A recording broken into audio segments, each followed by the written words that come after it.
Today's episode comes to you from the Blue Chew studio. When you buy 2 months of Blue Chew Gold, you get the third for free with the promo code Wrestle.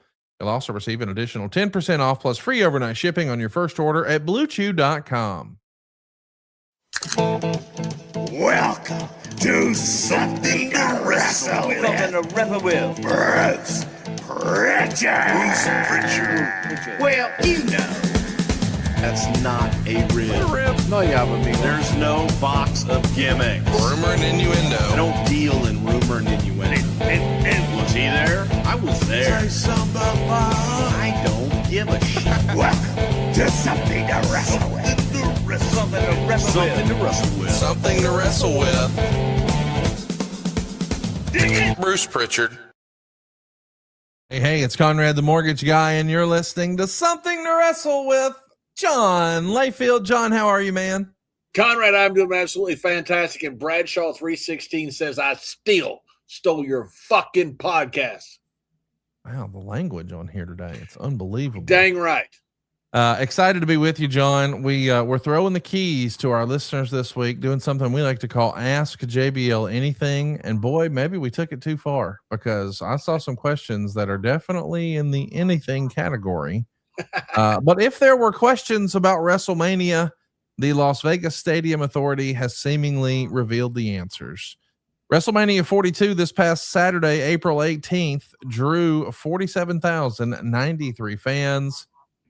The next day, Sunday, April 19th, drew 50,033 fans. So there's a total across both nights of 97,126 attendees. That's down from last year's numbers from the Authority, which were 58,538 for Saturday and 60,103 for Sunday, a total of 118,641. And it feels like the narrative going into this year's WrestleMania is how bad the numbers were down. But when you look at the numbers from the Las Vegas Authority and you see 97,000, it's like, well, that's hard for me to wrap my head around that being down. I understand it was, but it's 21,000 fewer fans. I get that. But 97,000 is still high fives all around, John. Oh, yeah, that's spiking the football numbers. I mean, good Lord, man. 97,000 people to watch wrestling. And plus, they had all the other shows in Vegas that went on at the same time. I mean, this was unbelievable. I mean, it's still, WB is still hitting on all cylinders. I mean, from 97,000, it's down, 20,000 or whatever it was from the year before. Prices are probably more expensive. I don't know what the prices were. But, man, this is unbelievable, Conrad. I mean, these guys are just absolutely killing it right now. I mean, they really are. It's unbelievable to think about how many freaking people were there. And I realize that, you know, it was a 2-night event, so it's not like it's one monster show. But when you think about that many people coming through the turnstile, that many people paying for parking, that many people picking up some merch, they're coming to your convention event. They got to eat, so they're hitting the local restaurants. They got to stay somewhere. They're hitting the local hotels. This is, even though some people may see it differently, this is a big celebration for all involved. Congrats to WWE and everyone. 97,000, John. Like, I don't know what I expected, but that's still such a huge number. It's a huge number. And I went to WrestleCon there. I guess WrestleCon was the name of it. I think it was WrestleCon, right? Yeah. WrestleCon. They do a great job. I love those WrestleCon guys. They're really good guys. It seemed to be down a little bit. We made just as much money as we did last year. I mean, look, it's unbelievable. I mean, you know, thankfully, fans care to come out and see us. You know, we didn't have all this when, you know, in the 90s. We didn't have all this in the 2000s. And now me and Ron get to go out and hang out and see a bunch of fans and talk to them, have fun, and have a great weekend somewhere in Vegas together and make some money off of it. It's absolutely fantastic. I mean, you've got no telling how many wrestlers making money that weekend because of WrestleMania. Not just WWE wrestlers, but you name it. I don't know how many shows there were. There were shows almost 24/7 for 3 or 4 straight days somewhere. There were signings. There was, you name it. There were parties, VIP parties. I mean, it is an unbelievable time in the wrestling world right now. High fives all around. I wanted to, before we jump into all the questions, I wanted to ask you something that I saw on Undertaker's podcast. He just had a podcast drop with Paul Heyman. I think Paul Heyman's one of the most entertaining guys to ever be in wrestling.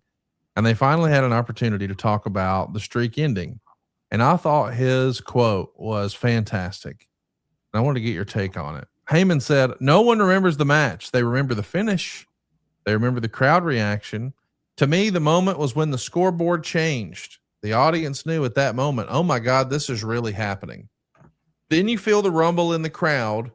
We're witnessing something we never thought we'd get to witness. That tells a lot about our industry and that it's not about everything. It's about the moment. People remember the finish, the moment, and the emotion. They don't have to really remember the match itself. If the moment is what you're building towards and you deliver, that's the memory. 12 years later, it's still a sore spot because of that. And not because people are saying during the match, I was expecting this. As much as Hogan and Andre from WrestleMania 3 is the WrestleMania moment of the early days, or Steve Austin and Mike Tyson being the Attitude Era moment, to me, this generation, that's the moment. And John, I got to tell you, this was the first WrestleMania I ever attended in person. It was a big deal for me to finally be at a WrestleMania, and I couldn't believe it. You could have heard a pin drop in that building because we all thought, hey, they messed up. There's been a mistake. And I think Paul nails it. When the scoreboard in the old Saint Stadium changed to show 21-1, we all realized, oh my God, it wasn't a mistake. There's no shenanigans. There's not going to be another referee come in and they're going to restart the match. The streak is really over. And it is not until the scoreboard changes that I think we see all these shocked faces that are in the crowd that have now become iconic. But I think he's on the money here.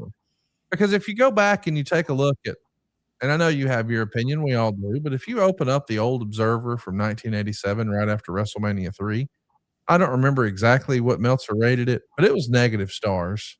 He was not a fan of Hogan Andre, but to this day, Hogan slamming Andre is one of the most iconic moments in all of wrestling. Nobody cares what happened in that match before, or for that matter, even after. It was the body slam of Andre. They made it feel like a big deal. They presented it as a big deal, and it's what's been ingrained and burned into our brains as being an iconic WrestleMania moment. I think he's on the money here. The other stuff matters, but it's not what's most important. It's the moment.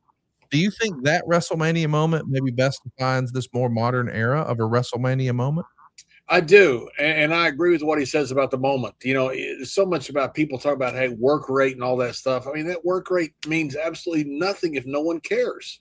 You can go out there and have the best match in the world, you know, as far as moves and all your stuff you do. But if no one cares, I mean, it's like a tree falls in the forest and no one's there. Does anybody hear it? Does it make a sound?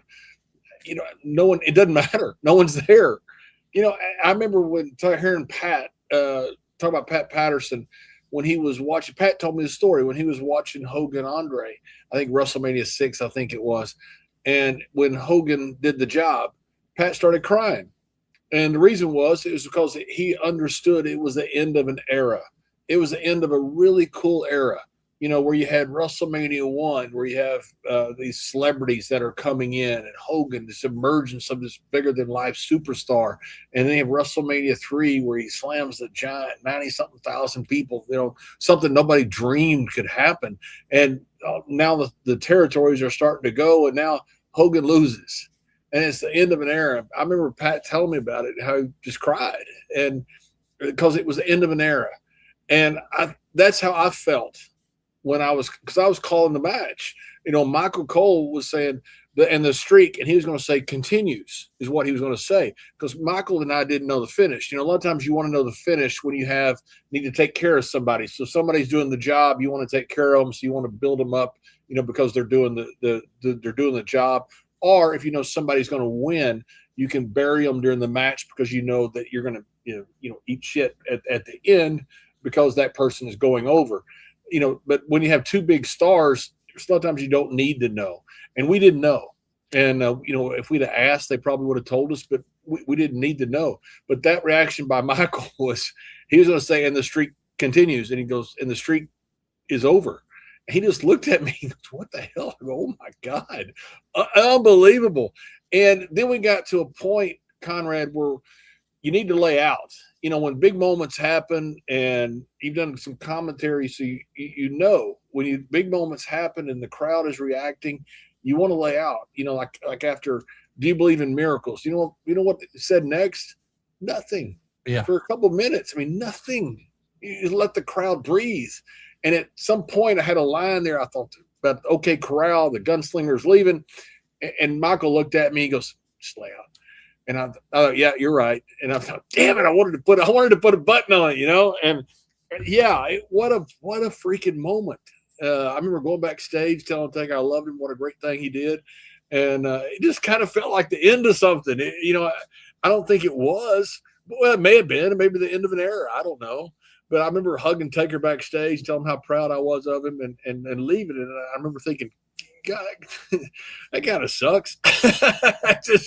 And no offense to, so I thought somebody should have broke the streak. Whether it should have been Brock or not. I think he was as good as anybody else. Not as good as anybody else. As good as anybody else that might have been in that running for that. But man, what a moment! What an incredible moment! And I was sitting there at ringside calling it. Yeah, I gotta agree. I do think it's all about the moments in wrestling. There's so many moments. You know, we just passed the 30-year anniversary of Hulk Hogan turning heel and dropping the leg. Nobody ever talks about the match that happened in. No. In fact, nobody even remembers that the referee didn't count 3. And Hogan made the cover, and it was Scott Hall who counted. No referee even counted. There was no official end to the match. That didn't matter. Like, nobody really remembers. I mean, I'm sure there's some of our listeners who do, but you're talking about a single-digit percentage of people who remember who was in the ring wrestling when Scott Hall started coming down the steps on Nitro. Like, nobody remembers those details. They're not as important. What is important is the moment. And hearing Paul Heyman describe it that way for an event I was at, I'm like, man, damn, he's on the money. Yeah, he is on the money. And, you know, it goes back to, you know, this thing about work rate and stuff. I'm not picking at these guys that talk about work rate and stuff like that. I understand. You want to have both. You want to have a great work rate and also great drama and great characters. But if you had one or the other, which do you want? You want the great characters and the great drama. You know, people remember the Hogan leg drop, slamming the Giant. People remember that 21-1. People remember when Hogan turned heel. People remember Stone Cold and Mike Tyson. What led up to that? Who cares, man? It's just, that's part of our childhood. And that's part of our growing up, or part of our adult. That's part of our fandom is what that is. And when you can create moments like that, you know, I got to host the Hall of Fame in Waterloo, Iowa past month or whatever it was, and Dolph Ziggler, Nick Nemeth was going in the Hall of Fame. And I told the story about, you know, I've gotten to call some really cool things. The heist of the century when Seth crashed in, but Dolph cashing in the night after WrestleMania, that place was electric. I mean, it was unbelievable. And one of the things I said about it was, you know, you can have all these great matches, and Dolph has had great matches. I've never seen him have a bad one. You can win all these championships. Dolph's won a ton of championships. But you also can create moments in people's lives that they will never forget. And to me, that might be the coolest thing you can do, because not everybody can do that. A lot of people can go out there and have a good match. A lot of people can go out there and cut a good promo. Very few people can create moments that people remember for the rest of their life. This was one of those moments. You know, I almost make the analogy, and I realize that's a terrible one, but it's like having the game-winning touchdown. Like, if you throw the game-winning touchdown, you know, as time expires and it's come from behind, you know, and you win by a score of, you know, 35-34. Hey, you know what? Those other 28 points were critically important for you to win that game. But it's this one play that we all remember and is burned into our image in our brains forever. Like, Barry Bonds hit 73 home runs in 2001. And yes, it was cool when he passed Roger Maris's record, and it was awesome when he broke Mark McGuire's. But the last one, I mean, we all remember from the old days. You see Hank Aaron rounding the bases, and the fans are jumping the fence to come celebrate with him. He had to hit a whole bunch of other ones that, yes, they were important and they added to it, but they weren't the moment. And I think, you know, in storytelling, those are real sports we're talking about there. In storytelling, sports entertainment, I do like when the stories build to that moment and they give us that moment. And I think that's why we all keep coming back. Like, I like watching a good match as much as anybody. But I think like what I wind up watching at night when I'm just trying to find something stupid to put on in the background, it's these big moments. I want to see when the fake Sting attacked Lex Luger in the parking lot. I want to see when Sting first rappelled down from the ceiling on Nitro. Like, those moments are, to me, more special than just a regular match. Maybe I'm wrong. Yeah, on my algorithm that kicks up, when you scroll through a bunch of stuff like on Instagram or something, I get the AC/DC riff that opened up the concert there, a great concert openings. They had a whole concert, they had a whole library they played. But that's guys sitting out there just in those shorts and those jorts out there playing that freaking song and watching that whole crowd just go absolutely ballistic. That is something that, as long as they have music, 1,000 years from now, people are going to have that clip. And that clip's going to be iconic. There so many times in a Jordan game, there are times Jordan missed shots, at 30, 40 seconds out. But then all of a sudden he makes one with 2 or 3 seconds left. And the game wins the game. Nobody remembers the shots he missed. Nobody remembers the shots he made. That part, you're so right about that. People remember that iconic moment where he gets open and he makes a big shot, and all of a sudden the whole world goes freaking nuts. You create lifetime memories for people. And I think that's what's so cool about wrestling. I think that's what's lost sometimes. Now, it's almost impossible to create that. You can't say we're going to create a lifetime memory for somebody. You think you can, but you can't.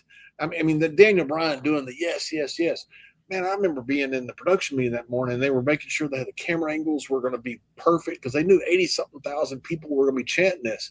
And that's an iconic moment, but it's so hard to be able, it's like building something that you say this is going to go viral. You can't always guarantee that.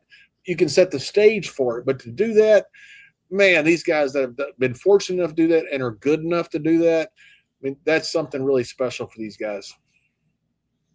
Well, we want you to create some moments at home. That's why today's episode is brought to you by Blue Chew. Knock, knock. Who's there?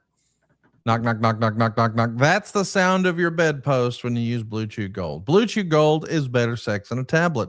They've combined 4 ingredients into one powerful solution. You got 2 ingredients to get you ready physically and 2 to support arousal and desire in the brain. Blue Chew Gold works fast and it lasts. And now guys can have a complete experience in the bedroom with Blue Chew Gold. There's a reason Blue Chew is the #1 brand for better sex. Go experience it for yourself right now at BlueChew.com. And we've got a special deal for our listeners. Right now, when you buy 2 months of Blue Chew Gold, you get the 3rd for free with the promo code Wrestle. That's promo code Wrestle. You'll also receive an additional 10% off plus free overnight shipping on your first order. Visit BlueChew.com for more details and important safety information. And we thank Blue Chew for sponsoring the pod and the bedroom. Hey, let's talk about the great Muta. You see this? He did an interview recently. I think it's one of the best interviews I've seen in a long, long time from a Japanese performer. He talked a little bit about 2nd-generation wrestlers and the difference between that here in America and in Japan. And I'll admit this was a blind spot for me. I wanted to get your take on it. He talked about the cultural divide. He noticed that Rikishi's twin sons, Rikishi's nephew Jacob Fatu, Ric Flair's daughter, Rick Steiner's son, Dusty Rhodes' son, Bob Orton's son, all featured across 2 nights of WrestleMania. But Muta says in Japan, the narrative around 2nd-generation talent is always centered on surpassing the father. But over there, it's viewed as carrying on a family tradition. So being a 2nd-generation wrestler works in your favor. But in Japan, it works against you. Boy, I never considered this. It's not the case in Mexico. Ask El Hijo de Vikingo. I mean, it's like a whole thing. It is a wrestling tradition. Lucha Libre is. But in America, I did not have any frame of reference the way it's different in Japan. Did you know this? No, I didn't. I've been to Japan. I don't know how many, I don't know, 20, 30, some 40 times. Who knows? I mean, I used to go every month to Japan. I thought I knew it pretty well, but obviously don't know as well as somebody who grew up there and still lives there like a great Muta does. But no, I was not aware of this. I thought this was a terrific interview with Muta.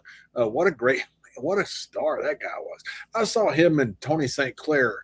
I think they were in Hanover. man, what a match. It just unbelievable how good they were. Tony was a legend over there. They had a way to work with they just felt good working with each other. But I never knew this about second generation. It makes sense now hearing that and seeing that, in England, it's certainly not that way. In Europe, it's not that way. But in Japan, I certainly take Muta's word for it. And it makes sense now. You don't see a lot of second generation wrestlers there. Yeah, I mean, it never even crossed my mind, but he had another take about training methods that jumped off the page to me. Can't wait to get your take on this, John. He says, when rookies were forced to do 3,000 squats a day, it was largely because the trainers themselves didn't actually know what or how to teach. Bump drills were designed to prevent injury before being used to cause them. The means and the end got completely reversed. Now, this is something wow. What do you think about that? I completely agree. I've never understood why you had so many guys do so many squats and push-ups and bumps and all that crap. I mean, I did it. Now Brad Rangans was not a guy Brad Rangans was a guy who knew how to teach. I was very fortunate to have Brad. But you go to other places and guys want you to train with someone there and they say, okay, do 500 squats. Why? It makes no sense to me. You're either in shape or you're not. You're there to learn. And I never thought that was, I never understood it. I just thought it was a lot of it was trying to run guys off. Yes. Back in the day, they'd bring you in, you do 500 squats, then they'd stretch you and do all this shit to you, and it's a different world. You're trying to protect the business. I get all that. But the same thing, what he's talking about with the bumps, 100%. Man, we used to take so many freaking bumps. And, instead of learning how to be safe, you end up getting hurt by it. And I completely agree with this. I saw what Big Show had talked about with guys that were saying it was old school, just a way of being assholes. And I agree with that. And I never thought these guys should beat people up. It's a different world that I was kind of in that intersection where, I was still part of the old school when I broke in, then got into the new world. But I never thought these guys should be mistreated like that. One more question I wanted to ask you about. He's talking a little bit about the way the dynamic has changed in wrestling. Young people nowadays choose careers based on compensation and head overseas on their own terms.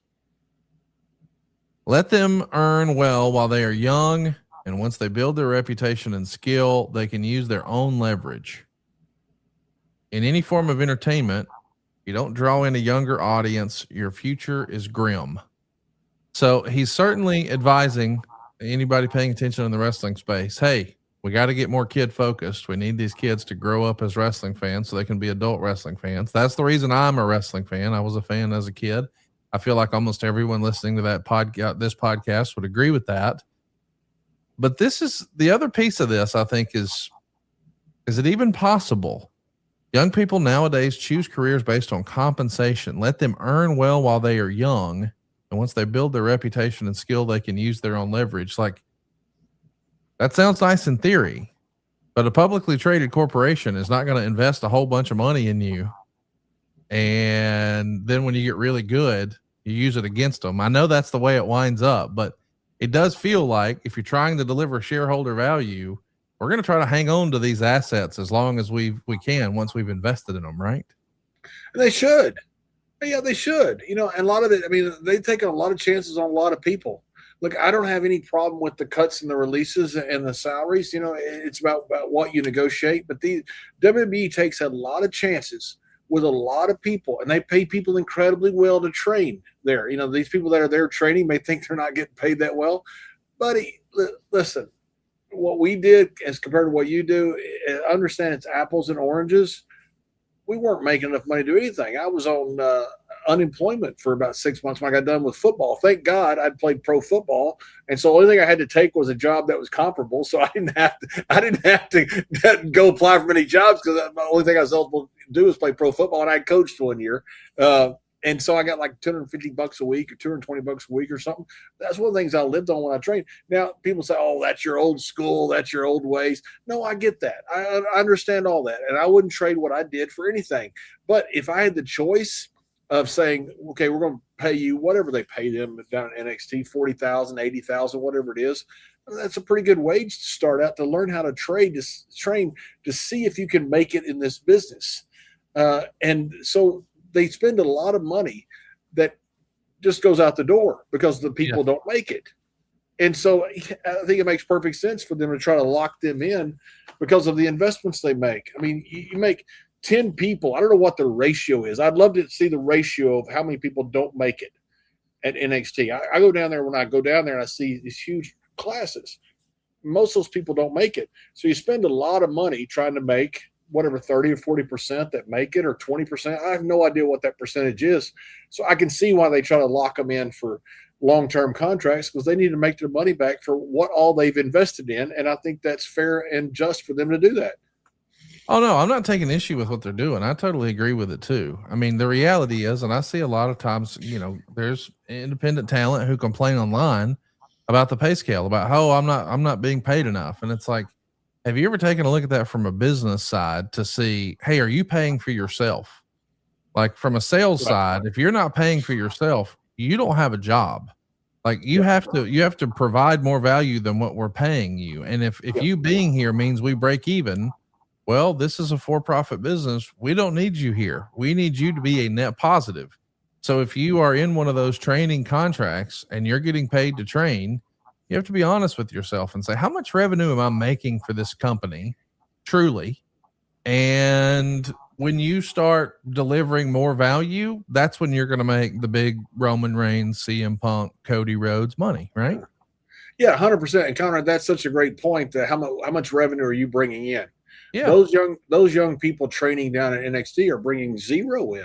Correct. Now, the ones that are on TV are bringing something in. That's a separate thing. Those ones that are just training, yes, you bring zero in. You're a 100% negative. You're draining on resources. Yes, draining money off the company coffers. And now what they're doing is they're investing for the future, hoping that a certain percentage, they probably know exactly what that percentage is. They're good at everything else with percentages, so I'm sure they do.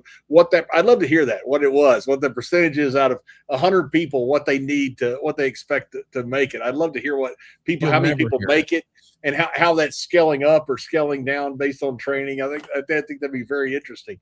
But you're a minus quantity at that point. You don't have any leverage, and you don't deserve much leverage. So I'm sorry, but if you make it, you can end up making a ton of money. And I think what Muta's saying is right. People do things a lot of times for compensation, and I have no issue with that. People got into wrestling back in the day because they thought they could make money. Yeah. You don't have to love the business. I love the business. I've always loved it. I still do. I love everything about it. It's fun to me. That's why we do this show, and why I've stole Bruce's podcast. But you don't have to. I mean, if you can make it in the business, do I care if you love it or not? If you draw money and put a bunch of people in the stands, I could care less. Yeah, I mean, let's not forget it is a job, but I do think a lot of times, the conversation becomes about, oh, well, they should pay me more. And it's like, I understand we all want to make more, but at the same time, you don't get paid to really train a lot of times. So I love the idea of what Muta's saying. Let these guys earn money and create this legend and legacy for themselves and then create leverage. But guys like CM Punk and Cody Rhodes are already doing that. Like, you don't think that they left WWE the first time to create more leverage, so they got a much bigger check when they came back? Like, that's already in place. But I do think that, we have to be realistic about what's possible and what's not possible. Love to hear from you guys. What do you think of Muta's take? And Conrad, real quick, one thing that people I've seen forever. I mean, I've seen guys. I remember there was a guy I was there when he was talking to Bruce, and I won't mention his name. But, he didn't make it, but he said, "Man, I'd like a job." And Bruce says, "Look, to be honest with you, you're like 40 pounds overweight." And he said, "Well, if I got a job, it'd give me incentive to lose." I just started laughing. Like, those guys like that never get it. Lose the weight, come in shape, and say, "Okay, I'm ready to go." It doesn't work the other way around. They don't adopt you. And so many people are so dependent upon, well, creative has nothing for me. And that can be a real issue. I'm not dismissing that. But what have you done to give creative any type of idea? What have you done to give them ideas? What have you done to change your look? What have you done to get better shape? What have you done to learn a new language? Anything that is that adds value to you. Have you created a new character? Is there something that you've done? So many people just feel like they're adopted and think, okay, I'm sitting here on the roster. Why don't they use me? Well, because they really have much for you before, and nothing has changed about you. And if nothing's changed about you, you're just going to end up being out of the business in a few years, and you're going to end up being bitter. Zig Ziglar used to have a quote in one of his little talks he did. I used to listen to Zig all the time when I was first starting in sales, and he said something like, his whole thing, if you want to look this up, is about prime the pump. So if you're in a weird headspace right now, you're in a funk, just throw it in your YouTube, Zig Ziglar, prime the pump. But one of the things he says in there, and it's kind of tongue in cheek, is that life doesn't work like this, where you say, hey, make me the manager and I'll start showing up on time. That's not the way it works. That's right. And I love that analogy, and it always makes me smile. But you're exactly right, John. And before we jump into all the questions, I wanted to ask you a question, because I asked Eric this question earlier this week on 83 Weeks, and we had a pretty interesting conversation about it. If you were trying to describe pro wrestling to someone who was a non-fan, and you're trying to explain your fandom, we've all had this conversation before. It's fake, right? And all this sort of nonsense. I would describe it as, hey, it's acting, but they do their own stunts, because it is a performance. And I know it's not a standard stage. It's not like it's Broadway, but it is a stage. It just happens to have ropes around it, and you do your own stunts. But there's these over-the-top characters and costuming and lighting and story. It's acting. It's acting where you do your own stunts. And we've got all of this talk and chatter. I mean, even today, we've talked about the training and how you've got to do all these squats and you got to take all these bumps. Why is there not a consistent effort for acting classes in wrestling? Like on a day when I don't know anything about how wrestling works, but I believe there's a call time usually on TV day of around 1 o'clock in the afternoon. And we all know that for a bulk of the day, you're kind of not doing much. And then as it gets closer and closer to time, everybody sort of gets their assignments. Maybe they walk through some things at ringside or with a producer. Then they get themselves ready. They get their gear and their outfits. They do their stretches. They're ready to roll. Okay, now we're going to put on a show and we're going to open the doors and let the fans in. But there is a big chunk of the day there where I've just always wondered, why don't they just have like a couple of acting coaches here? And I know some of this would require more preparation than what is common in wrestling. But if you knew what the pre-tapes and the skits were going to be for the day, couldn't you just make it mandatory to have all the boys sit around and have some acting coaches go through this with a producer, and we all learn together and get better and sharper together? Like, it feels like when there's so much emphasis on the moments and these promos and talking them into the building, and how many times do we see in-ring promos on WWE programming? You compare that to the in-ring wrestling, but we spend so much time working on the mechanics of the match and making sure that we can move and take care of our opponents, but we don't spend nearly enough time worrying about the camera and the blocking and the emotion. And I'm not criticizing WWE production. They do all their parts, but I'm saying, what's wrong with just calling it what it is and having an acting coach there to say, hey, maybe a little more like this or a little bit less like that, or that sort of thing? Why doesn't that exist? I don't know. And I think it should.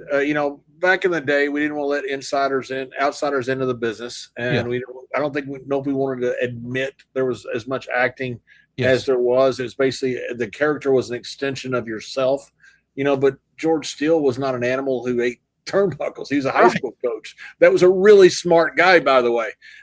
So I don't see any problem with this.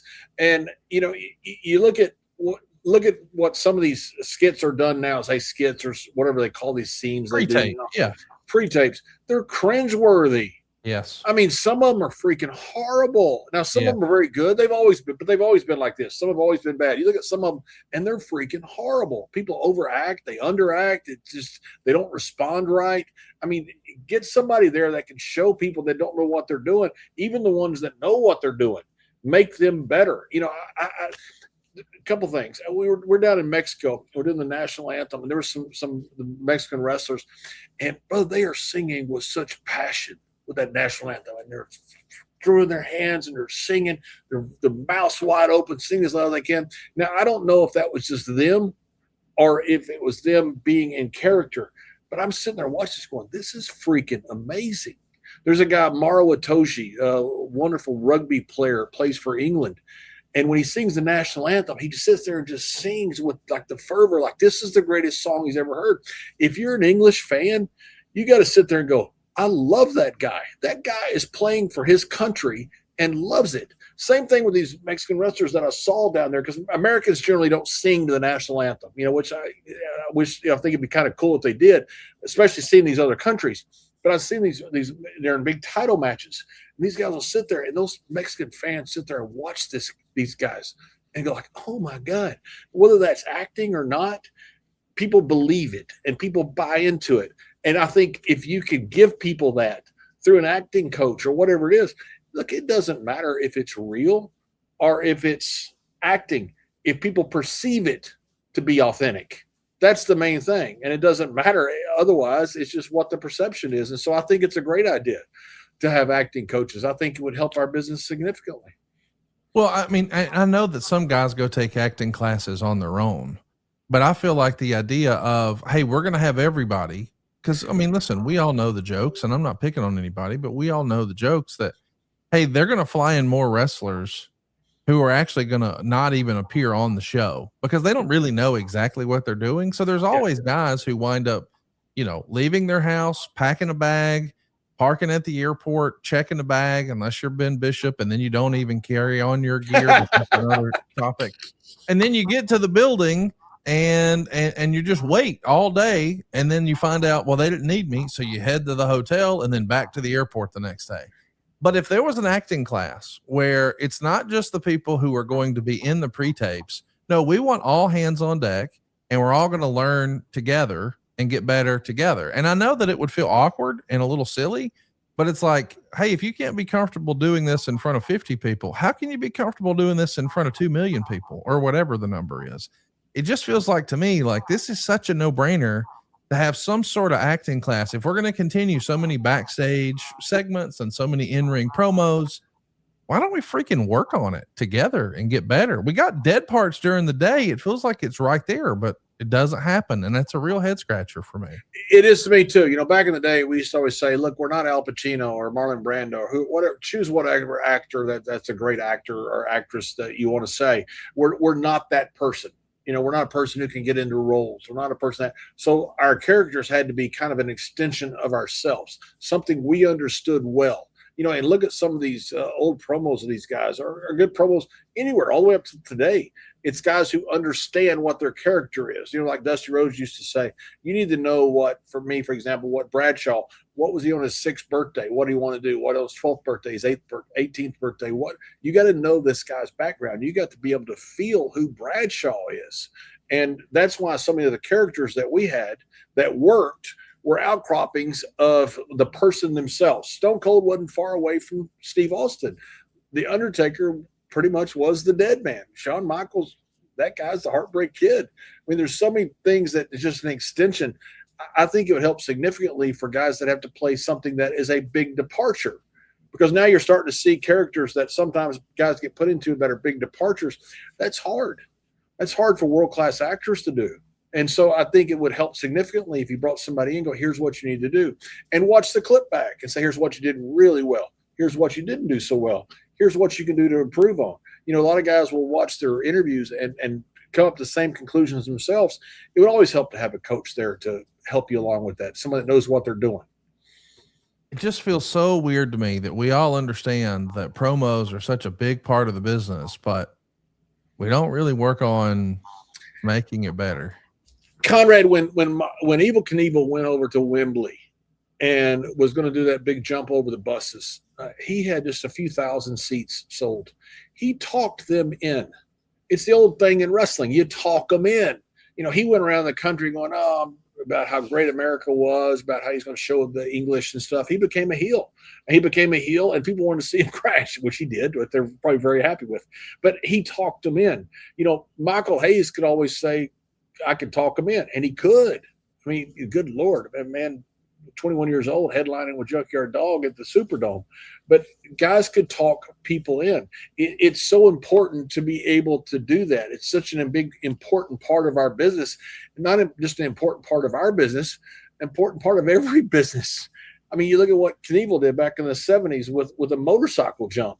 Then you look at what boxers have done. Look at what Muhammad Ali did. He sold 800 tickets in Vegas the week that he saw Freddie Blassie and Gorgeous George, who had sold 15,000. That's when Ali learned how to talk, and he became one of the biggest draws of all time. It's so important to what we do that I think any resources that you put into this, I think, can be very helpful.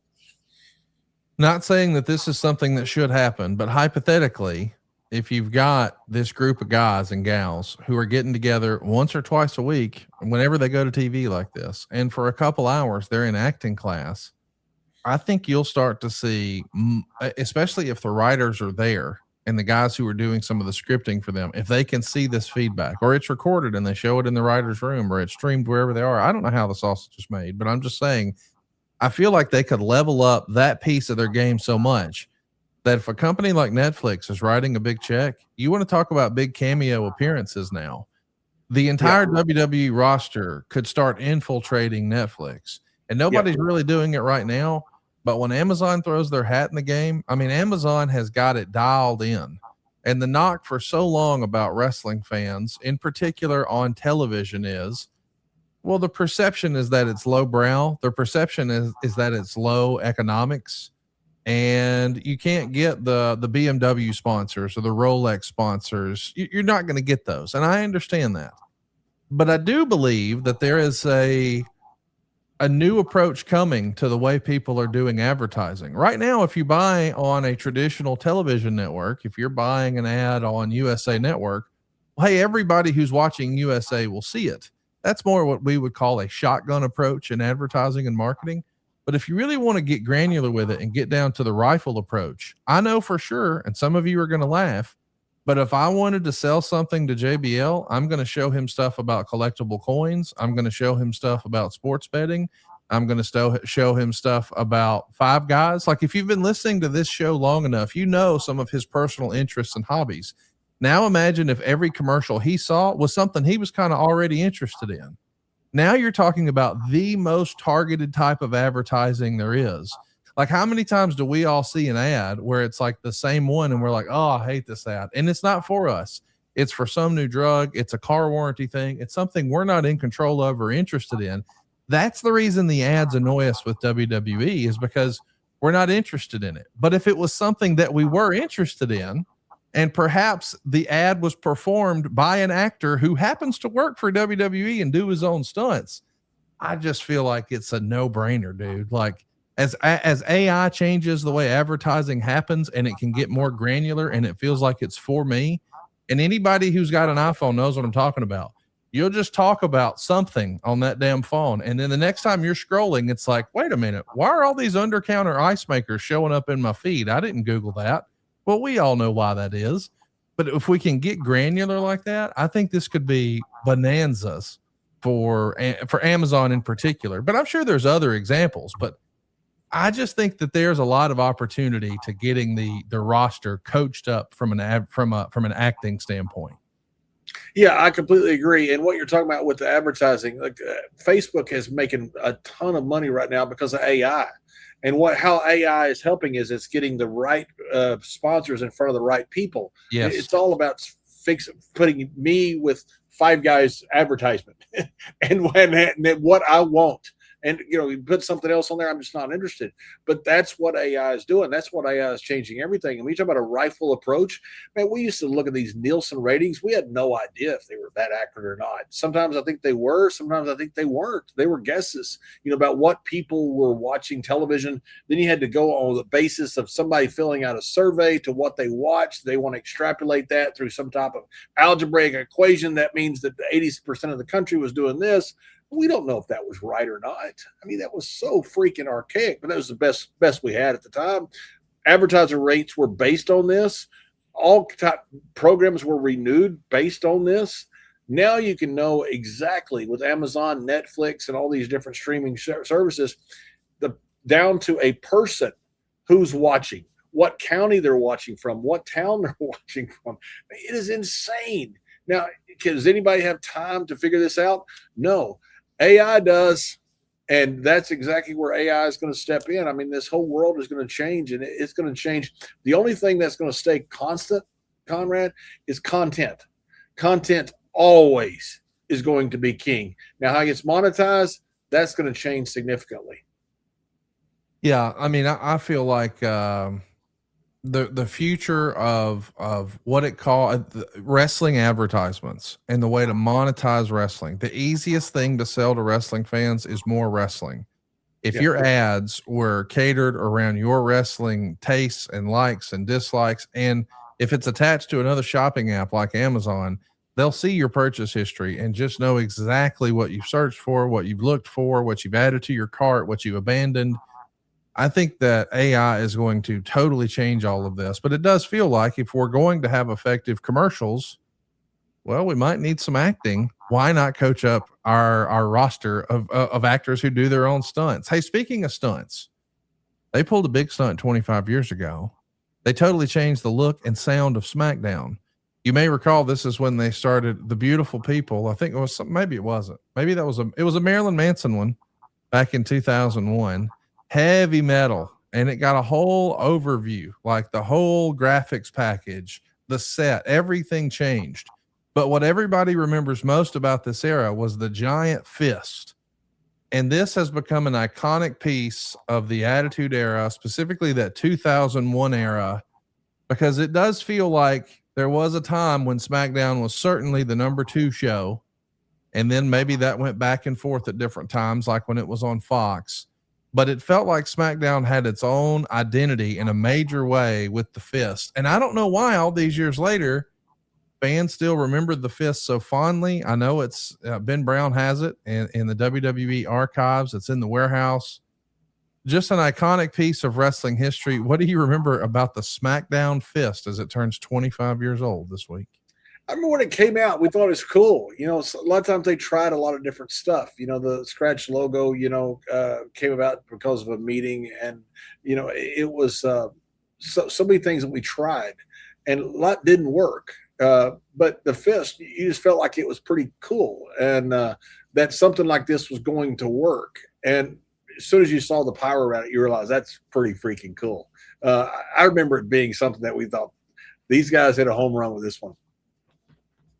Well, let's see if we can hit a home run with Ask JBL Anything. Brad had a great question. He wants to know, in the APA days, y'all were able to get a lot of value out of the backstage segments, especially in your office.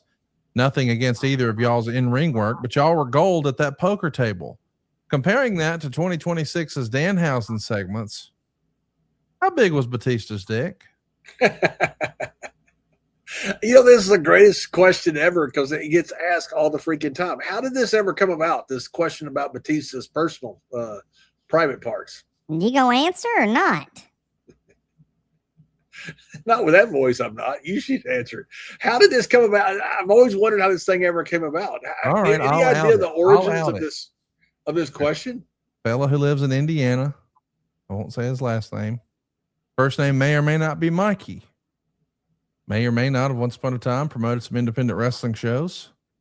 And he may or may not have started to chime in on message boards.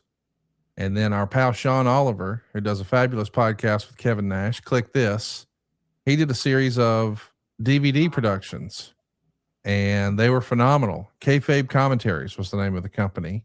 Yeah. And they did some like timeline series where they would sort of break down a single year with a performer. I absolutely love Jim Cornette's 1997. Check that out if you haven't already. But he did something called a U-shoot. And so they would put it on YouTube and solicit questions.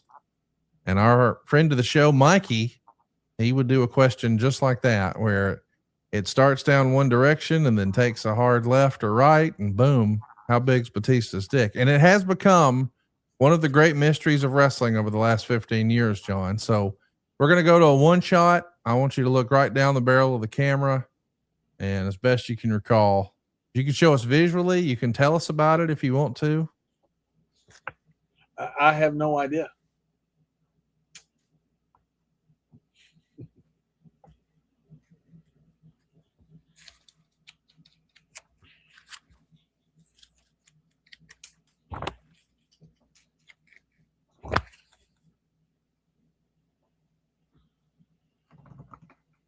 Am I here alone?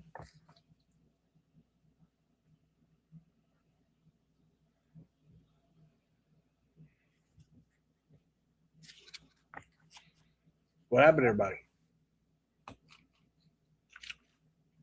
You're not going to tell us? I have no idea. Hey, and by the way, Cornette just sent me. I got to cover up because I want to cover up the note he wrote to me because it's a very nice note, but it's personal. Just friendly note. Cornette's book here, this wonderful book that he's got. He sent me the nicest handwritten note. And I thought that's like the most ultimate Cornette thing you could possibly do. It's I don't know who writes a handwritten note these days, but it's really cool. I was so happy to get it. I'm going to respond, but I'm not sure I can write cursive anymore. JimCornette.com is where you can find that and all your Jim Cornette collectibles. Be sure to check him out and ask him how big Batista's dick is, because JBL apparently doesn't know. I don't know. I have no idea. Or can you text him and ask? I don't know if I have his number. I don't have his current number. But I'll no, I send wouldn't you his do that. number. No, Will you call him on speaker? I would not do that. I'm not going to. No. It's If called. you want to know, if you have his number, you text him. He doesn't know me. Y'all took showers together. We didn't take showers together. You took showers with a lot of guys. I've heard the stories. The community shower. No, I didn't take showers with guys. What does that mean? You didn't take showers with guys? You went to the women's locker room and showered? It would sound more fun. Guys did not like shower. The matches were not like all done at the same time. So you didn't have like 20 guys in the shower showering. Well, if you and Ron Simmons were wrestling together, y'all didn't go shower together and wash each other's backs, make sure you didn't get staph infection? No. And Ron will spine buster you as big as you are for even asking. I'm not going to see Ron. I ask you to invite him to Curtain Jerkers every month, and you tell me to fuck off. So I'm not worried about I don't everybody. tell you to fuck off. And you need to watch your language. You need to watch your language on here. Okay, really that's fair. Francis Reyes wants to know, John, do you remember when you first met Conrad? And also, do you own any of your merch that one day we could see on your most wanted treasures? Hey, that's interesting. What did you keep of your career? We see the big belt behind you, the undisputed title. And I know you've got your old blackjack boots. Did you keep all your old stuff, or what is the? I do, and I don't know where it is. I looked for it the other day when I had to end up somehow in a match in OVW. I looked for my gear. I couldn't find it. I found one knee pad out of all my gear. Literally, I found one knee pad. I did wear it. The one knee pad I found underneath my jeans and my blackjack boots, but I've got it somewhere. My mother, who's about to turn 90 the next month, has a building down in Texas that my dad had built, and I may have it in that building. I'm not sure, but I do have all my stuff. I did not throw it away, but I have no idea where all of it is. I didn't keep that much merch. I didn't have that much merch. I think I've got some titles around here, and I'm not sure what all I got, but the main thing is the big title up there. You got one of them always pounding ass APA shirts? I do. Yes. Did you used to wear that to all your fancy Wall Street parties with your fancy wife? No, I did not wear merch to my fancy party. Why not? Because you don't want to promote the brand. You wear like suits and things. You don't wear like merch and stuff to fancy parties. It's disappointing. Hey, when did we first meet?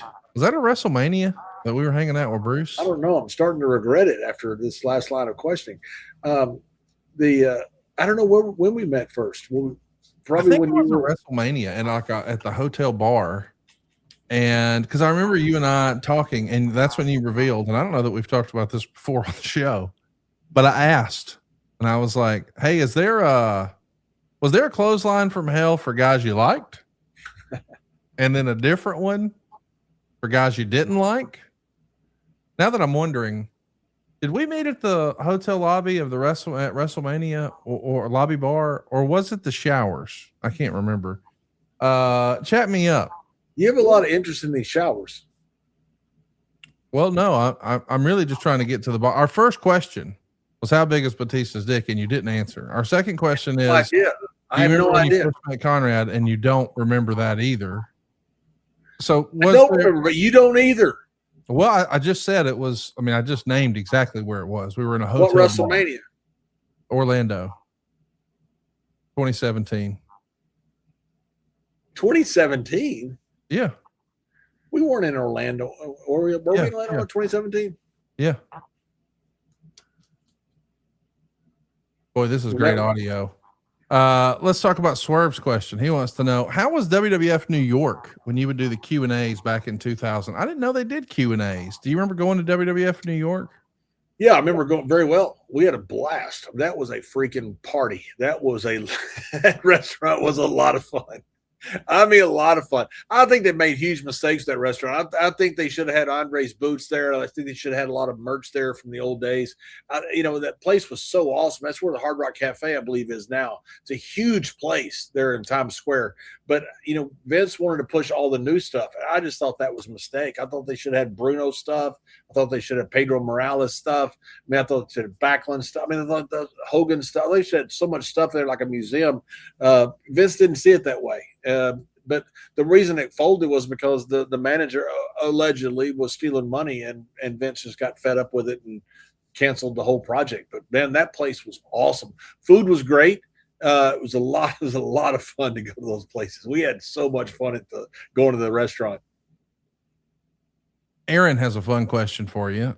He says, it's obvious that Vince knew, but why was your last match so short? And did any of the boys know that it was your last match? So Vince knew it was your last match. You knew it was your last match.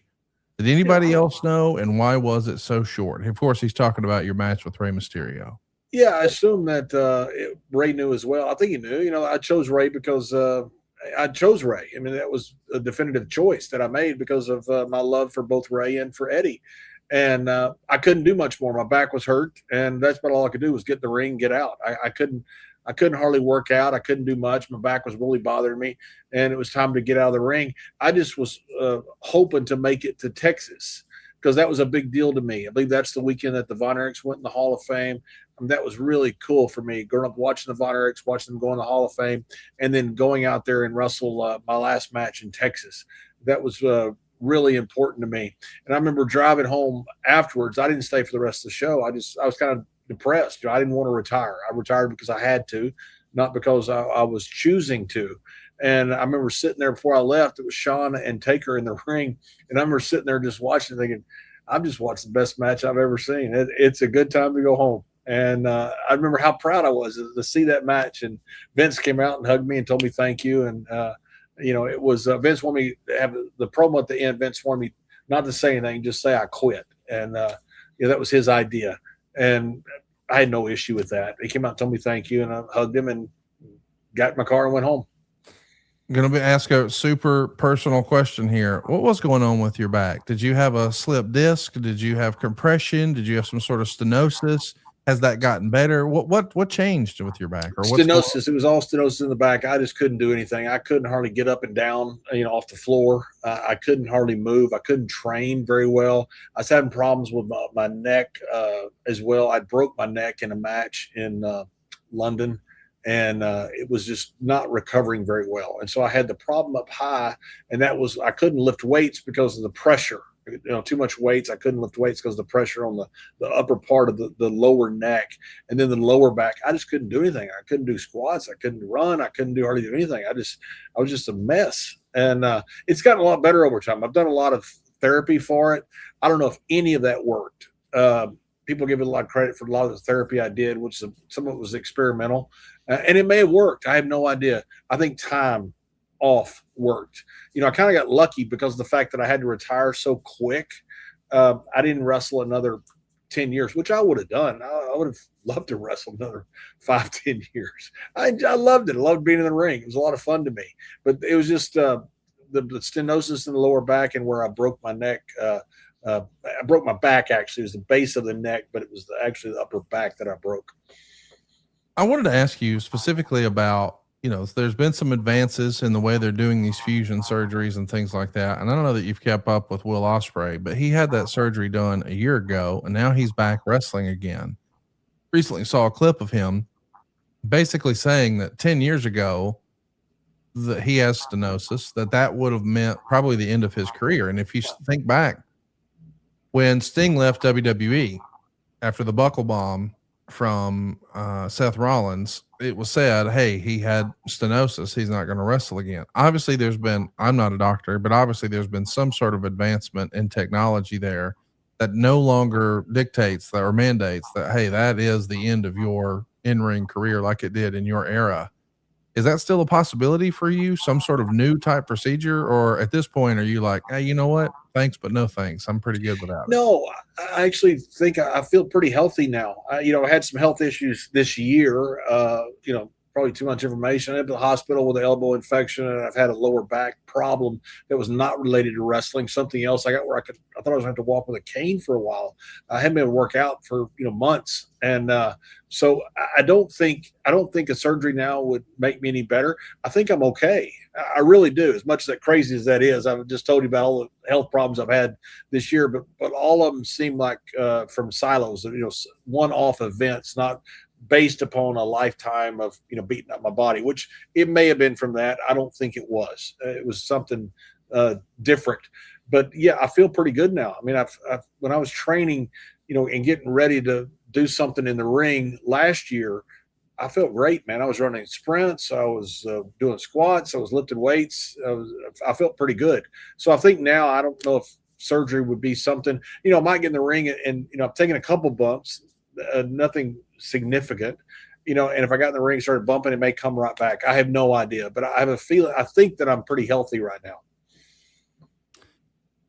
Francis Reyes wants to know, do you think we could ever see a match one day between Big Van Tater and Grado, or Big Van Tater and Blue Cane? I don't think the world's ready for those. Do you? Oh my God. I didn't think about Grado. That would be awesome to see Big Man Tater and I love Grado. Grado's one of my favorite performers in the world. Love that guy. And Big Man Tater, that guy he's the next big thing. It's like seeing Brock Lesnar debut a few weeks ago. That could be awesome to see Grado and Big Man Tater go at it.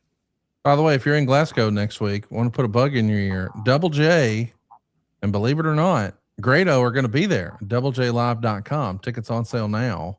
It's for those of people that don't know Grado, I know they know him in Glasgow. They know him over in Europe. That guy is unbelievably charismatic. I watched him, and I told some guys at NXT, we didn't bring this guy over. I don't think it came. Obviously, it didn't ever come to fruition.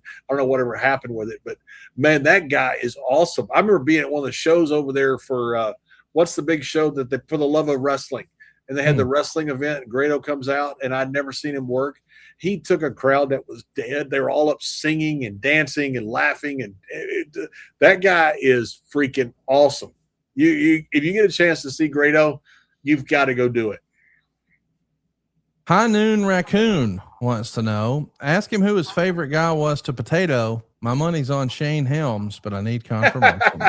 Shane sold it the most. I don't know if I potatoed Shane or not, but he sold it for 20 years, which I really appreciate. Thank you, Shane. You hurt my arm, by the way. I don't something really bad. No, the most fun guy to potato was Billy Gunn, because Billy would sell it like Billy rode bulls. Look at Billy. Billy's a tough dude. Billy didn't care, but the art of a lot of these older guys like me and Billy, you love to bitch about guys stiffing you. Billy would bitch for like 2 months because when you stiffed him, it was awesome. I loved it. Billy was probably the most fun and probably the toughest. He's probably the guy who cared the absolute least about it, but Billy just loved to bitch. Chappie wants to know, have you ever tried the clothesline from hell using the other arm? And if so, how did it go? Oh, horribly. I couldn't clothesline left hand. I'm not very ambidextrous. I can play Pac-Man with both hands. I broke my hand fighting when I was a kid, and I was brought when Pac-Man came out. I got where I could play Pac-Man with my left hand, but for the most part, I'm not ambidextrous. So no, it would be absolutely a disaster. How Stan Hansen threw it left-handed, I have absolutely no idea. Of course, he was blind. He just hit you in the face.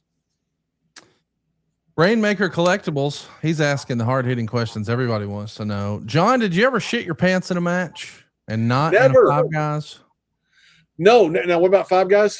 Well, I know you've shit your pants in a Five Guys, but have you done it in a wrestling ring? I'm not shitting my pants in a Five Guys because the bathroom is right across the court. It's in D terminal. I always go to Five Guys there, and there's actually a Five Guys here downtown Bethesda, but the parking sucks so bad I'd never go. But no, the Five Guys, there's a bathroom right across the place from Five Guys. So no, I've never shit myself in a Five Guys, and I've never shit myself in a ring. No, I've never thrown up, never shit myself. Maybe I'm fortunate. I don't know. We get so many wiener questions on this show, John. Daniel Day wants to know. Ask JBL the worst looking dick he ever saw in the locker room and which wrestlers looked at dicks the most. This is what you've done, John. This is not me. This is what you do. It's your show. It's Bruce's show. It's not my show. Well, you said you stole it. I stole it. He gave it back after that question. What the fuck are you doing? Oh my gosh. Here's a fun one here. Dean Marlowe wants to know, curious if there was ever a bigger plan when he was appearing in multiple promotions doing run-ins a few years back in TNA, MLW, GCW, etc. It seemed to have just trailed off, but it was a cool bit at the time. Hey, what is going on with that? What's the latest? What can we expect? I want to do something, and I had, what I had planned, and I've said it before on here that there was definite plans. I was going to do something in TNA. Tommy Dreamer came up with, I thought, a very good idea. And one day the creative called and said, hey, we're changing it. And I thought the idea was stupid. It didn't benefit me. It didn't benefit the guys I worked with. I thought I had a really good idea of a sequence of at least 2 matches. And they changed it. And I thought it was stupid. And I walked away. And I want to make this clear. Tommy Dreamer did not come up with that. Somebody else did. He got fired about a week or so later. So that's kind of, apparently he pitched a few dumb ideas. And the other one was in AAA. I wanted to do something at Triple Mania for fighting for the control of Mexico. And there was kind of an idea there with Conan. Conan liked the idea. We had some plans with some legends coming in, some different things. Well, then all of a sudden WWE buys AAA. So my one plan got killed by creative change, which I thought was stupid. And the other one got killed by WWE buying AAA. And I thought I was done. Then WWE calls me and Jeremy Borash said, hey, we want you to come do commentary, which I was thrilled. I love working with AAA.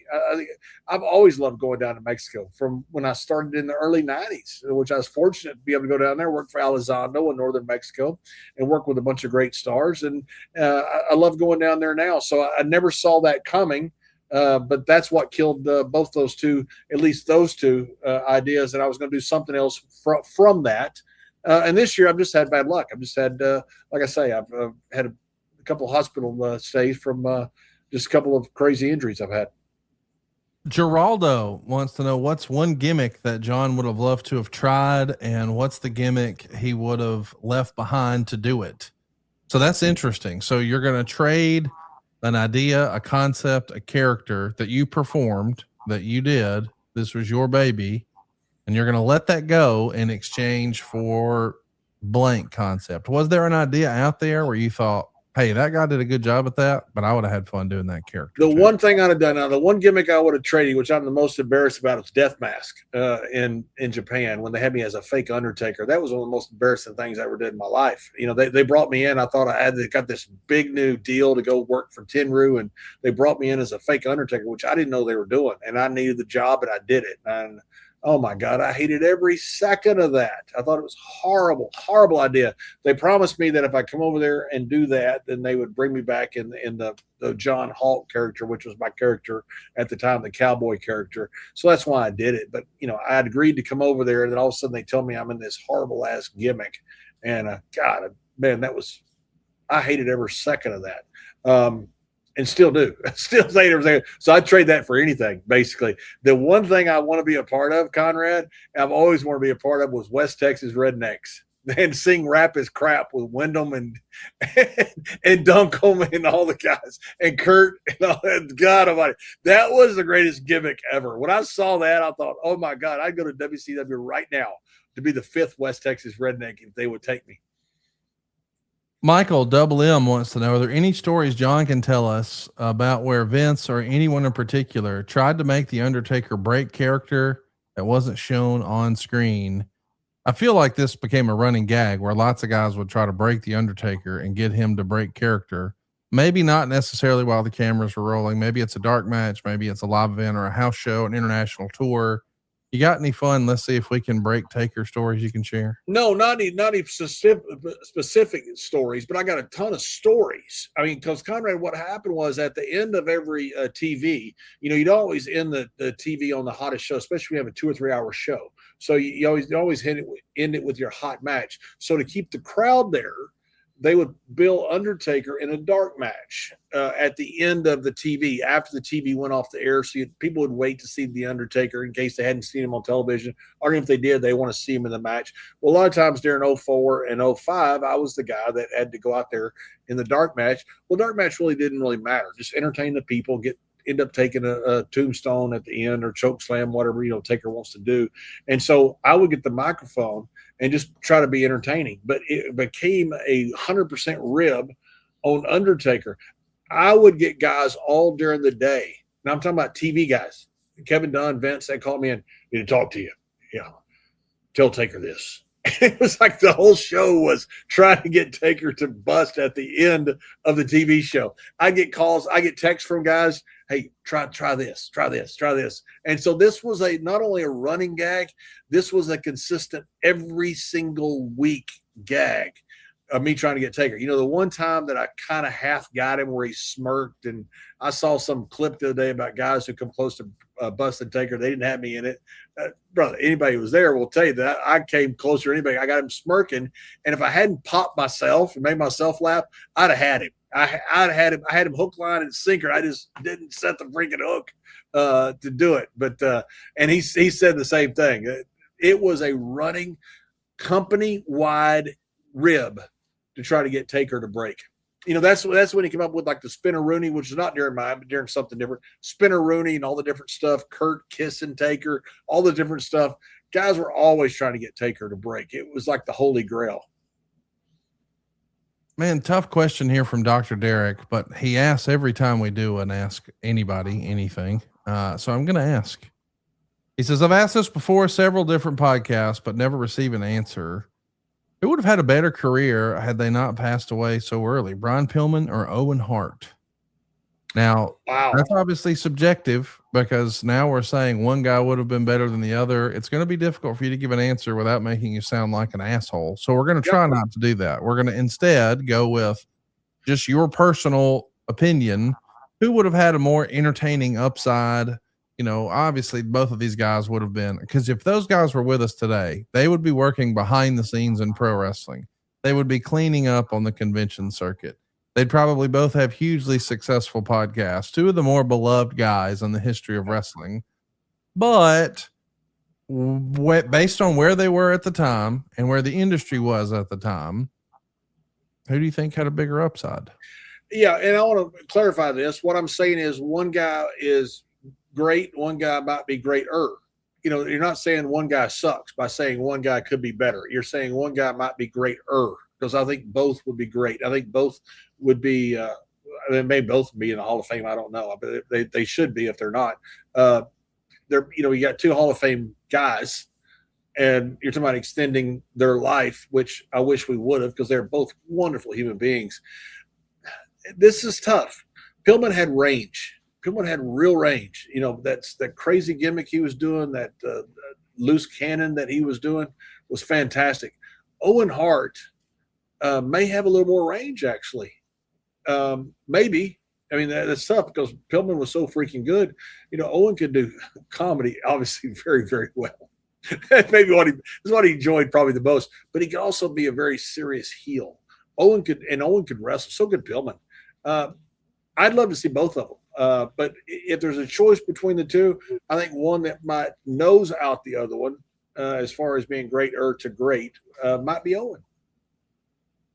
Clay Anderson wants to know, was Bob Holly stiff? Oh my God, was he? Oh my God. Bob knocked the shit out of you. And Bob loved it. Bob loved to hit you. I mean, loved to hit you. Bob didn't care if you hit him back. I remember one time we're in the ring and Bob slapped me just for the hell of it. He slapped the shit out of me. And I slapped him back, like on the back or something. And we're slapping each other. And we're slapping each other so hard. And we're laughing about it. I mean, it's actually kind of funny. we're hitting each other all over. We're not even trying to aim. We're just hitting, slapping, and so noises are popping. And the referee goes, "Guys, please stop. You're scaring me." It was like Bob loved to be stiff, but Bob loved to get hit the same way. So Bob was. I love Bob. I worked with Bob so many times. I was opening match, and a lot of times it was with Bob. We worked, I don't know how many times. I remember one time we were in Nashville and it was TV and we're doing a TV match. This is how many times Bob and I worked, how comfortable we were with each other. Literally, we're supposed to be later in the night. They go, "Hey, John, that's your music playing." I go, "Oh, shit. Thank God my boots were laced and ready to go." I thought I was on like an hour or two later. Bob did too. I would go run into Gorilla. And I said, I said, "How long are we going?" And they told us. And then I said, "Wait, who's going over?" And I can't remember who it was. They told us, either me or Bob, obviously, only to be able to match. We didn't even have a finish. And we went out there and wrestled the match. And I goes, "Guys, that was great, blah, blah, blah." It's just typically, Bob and I had a lot of fun working together. I thought we had really good charisma. One of my first matches was with Bob. He threw maybe the best drop kick in the history of the business. And I think about that. That's pretty freaking amazing. Bob was a hell of an athlete, but we used to come off the ropes. We'd always say, "Don't put your hands up. Don't put your hands up." Bob would hit you both feet right in the face. Like, the guys like, "Well, we're not putting our hands up." Bob was a lot of fun to work with, but was he stiff? Oh my God. He slapped me one time. I don't care. No, it was a chair shot. Maybe I slapped it. Anyways, a chair shot. We're in San Diego and he hit me so hard with the freaking chair that I'm driving to the hotel after the show, and I had a beer at the arena. I thought, man, I've had a little too much to drink. And I thought, wait a minute, I've only had one beer. And literally, it was only one beer. I thought, oh, Bob hit me with a chair. I go, oh, no big deal. Back then, you didn't worry about concussions. You're like seeing double and everything's fuzzy and all that stuff. You go, oh, not a big deal. It's just I got hit with a chair. Bob would knock the shit out of you. But he played hard the other way as well. He would let you. He didn't care how hard you hit him. He cared if you didn't hit him hard, and if it looked bad, he cared about that. But Bob was fun. Hitman GFX wants to know, I would actually like to know his top 5 stock holdings. Yes, I'm 100% serious. This was like a great time to remind you that JBL has a financial podcast called Have More Money Now. It comes out each and every Thursday. It's on YouTube or anywhere you enjoy podcasts. And we talk about these type of questions every week. Let's give him a sneak peek right now. Give us 5 of your top stock holdings right now, John. Yeah, I have Blackstone, which I've had forever. A terrific company. I have the Mullis company, which is that guy is a genius. I also have a couple ETFs. I have the uranium ETF. I have the copper ETF, and the fifth stock I'll pick is I've got a couple here. Walmart. Love Walmart as a company. I've owned it for years. Also, WWE is been one of my very best stocks. It's up. Good Lord, man. I don't know what it is right now, but I bought it in the teens. When it came out on the IPO, I sold initially. Vince would have killed me if he'd have found out. He wanted anybody to sell. But I think we got in at 17, I think, and it was like $30-something. And I thought, man, I've doubled my money because I put more money in than I probably should have because I was all excited about being able to get into the IPO at the IPO price. And so I sold at the open. And then when it drifted down in the teens, I bought it back. And so I made a heck of a trade there. But now the damn stock is, good Lord, it's up, 8-10x from where I bought it. Well, since we're talking about money, now feels like a good time to tell you about our friends at Chime. Chime is the real deal. I'm a big believer in this product, and I'm talking to you. I mean, listen, let's be honest. Everybody hates bank fees, right? But that's where Chime comes in. Chime is really changing the way people bank. They're not like traditional old banks who charge fees and gatekeep perks and rewards. Chime offers the most rewarding fee-free banking, all with no overdraft fees, no monthly fees, no minimum balance fees. You get 5% cash back on your Chime card in a category of your choice, like gas or groceries, all while building credit through regular everyday spending, all with no credit check. You can also grow your money faster with a savings rate that's 9 times the national average. And if you're ever in a pinch, Spot Me lets you overdraft up to $200 fee-free. Join the millions who are already banking fee-free with America's #1 choice for banking. Head on over to chime.com/wrestle. That's chime.com/wrestle. Sign up today. It only takes a few minutes. Chime is a fintech, not a bank. Banking services and Chime Card provided by Chime's bank partners. Qualifying direct deposits required. Terms and limits apply. Go to chime.com/disclosures for details.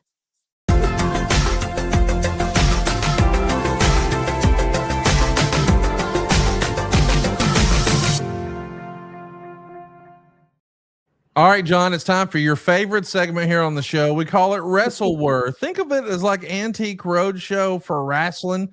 Maybe you've got something in your man cave or your home office and you wonder to yourself, I wonder what this is worth. But we want to hear about your item. We want to see your story.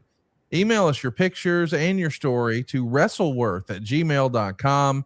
We'll feature your items here on the program and then get a valuation from our great close personal friend, Mr. Tony from Heritage Auctions. Tony, what's going on, man? How are you? Busy time. It's auction week, so we're kind of watching the bids come in right now. And as it gets closer, that's when people really start to get serious and with their bidding. So it's an exciting time. Every auction cycle, we get a little nervous. Things are low, and then at the end, things really pick up. So it's a fun time. You see all the hard work that you put in, and to watch the prices go up. It's a fun thing, but it is a little nerve-wracking sometimes because you always want things to be a little bit higher, but at the end things do tend to move quite a bit. So things are going to start picking up tonight as you guys are listening to this. The auctions end between tonight, the 21st, and this Sunday, the 23rd.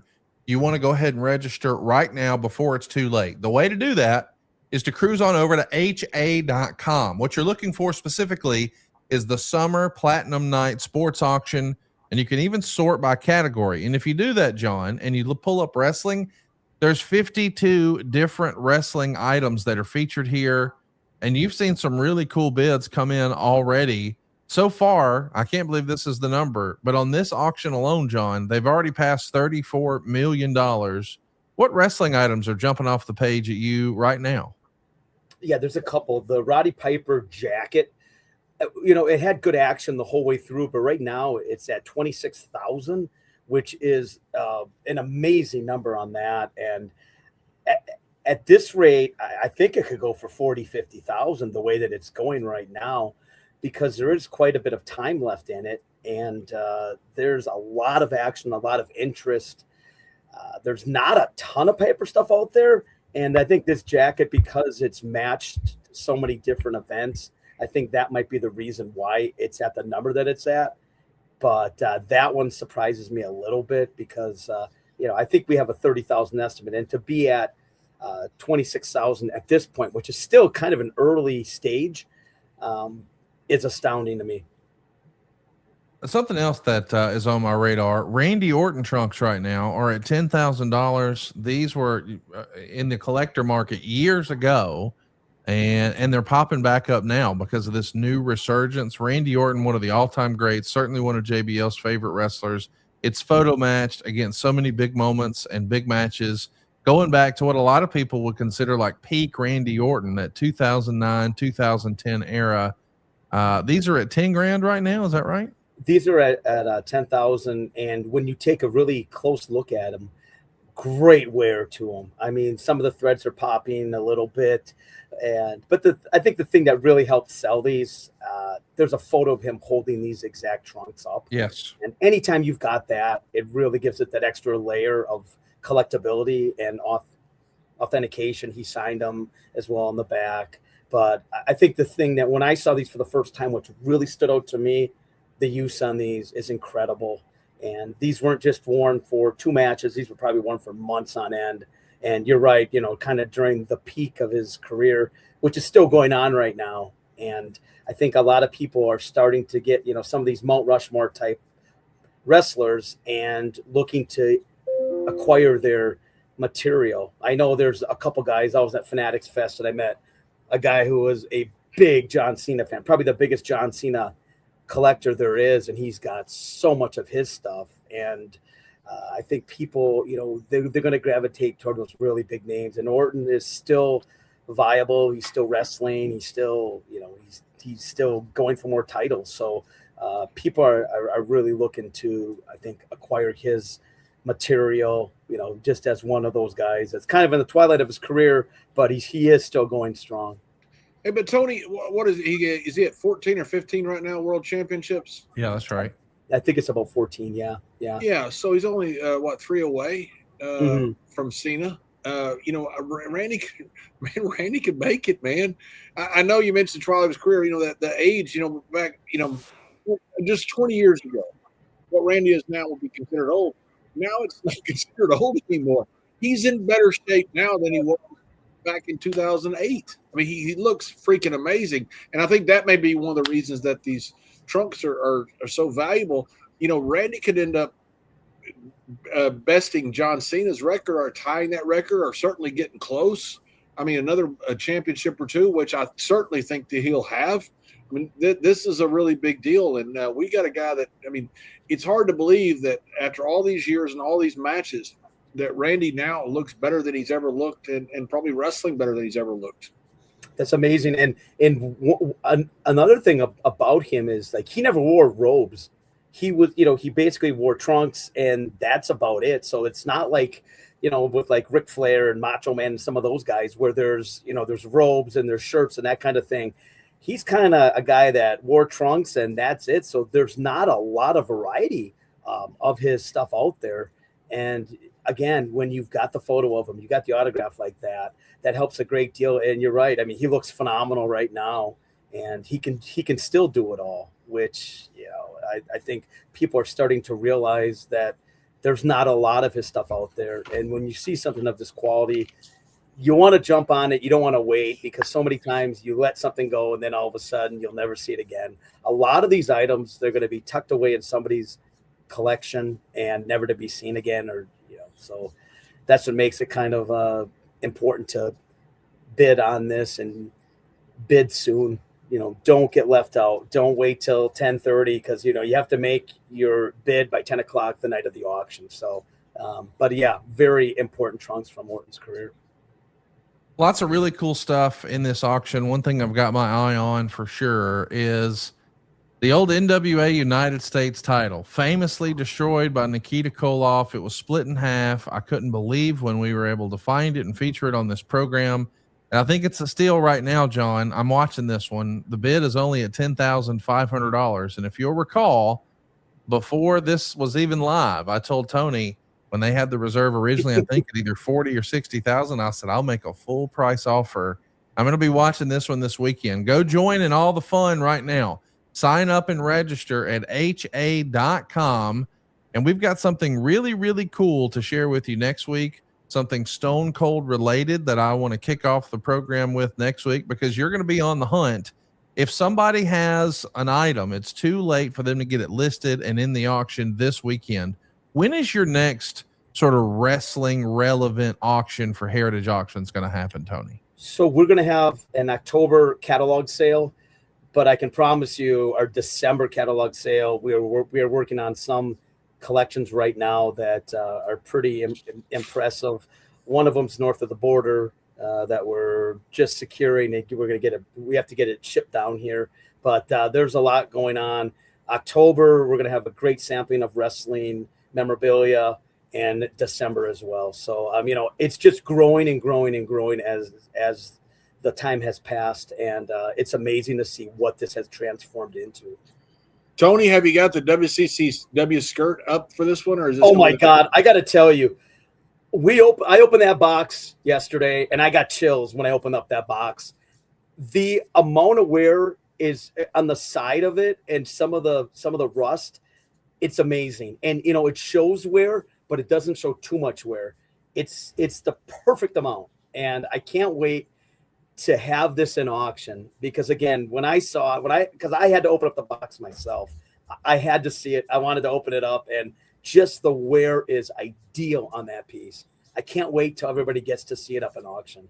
That's really cool. That piece to me is one of the ones that's my childhood. That's as iconic as it gets. So many people like me grew up a wrestling fan, watching the Von Erichs wrestling, WCCW, and Bill Mercer and Fritz and all the guys. It's just so cool to see that. Yeah, it's really cool to see how much is available right now. There's 52 different items. Want to encourage you to go take a look. They got something for everybody, including something from my own personal collection.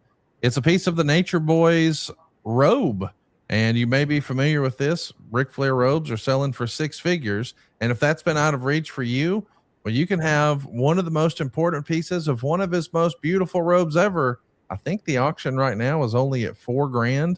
It's at ha.com. And I think we've got a little clip about that piece right now. Heritage Auctions presents, available now for bidding from 2002, a match-worn Nature Boy swatch from a genuine Ric Flair robe during his WWE run. This swatch is from one of the most prominent robes of Flair's final WWE run from 2002 to 2008. After Olivia Walker passed away, Rick turned to one of the true unsung heroes of sports entertainment, the legendary longtime WWE seamstress, Terry Anderson. Terry has made your favorite wrestlers' WrestleMania gear for decades, and in 2002, she had her biggest challenge yet, a Nature Boy robe. Flair chose purple, and Anderson got to work putting in countless hours to create what many consider this to be one of the most beautiful robes of Flair's career. Rick's first major appearance with the robe was against Chris Jericho at SummerSlam 2002. Later on, making his first ever appearance at SummerSlam, the incomparable Nature Boy Ric Flair. In the spring of 2003, Flair found himself as the on-camera advisor to the world champion Triple H. On May 18, 2003, Triple H narrowly escaped a title defense against his old friend Kevin Nash, but Nash had the last laugh, powerbombing his old friend Triple H through the announce desk.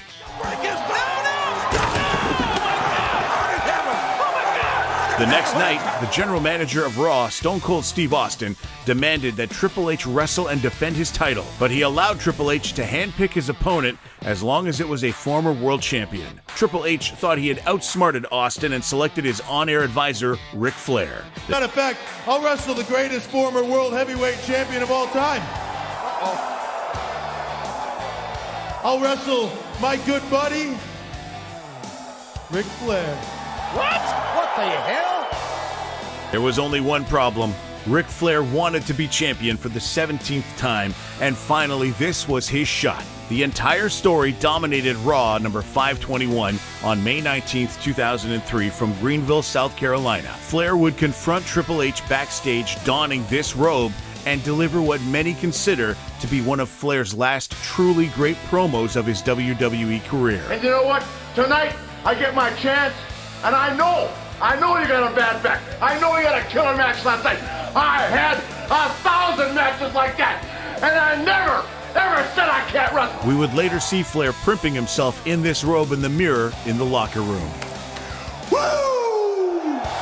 The match was special as the generations of wrestling fans in Flair country wanted their guy to win the big one last time. But in the end, Triple H proved to be too much for the Nature Boy, and the game retained the title. Out of nowhere, the hook of the leg. Yes! And the game has defeated Ric Flair. What a match! But that's not where the story ends.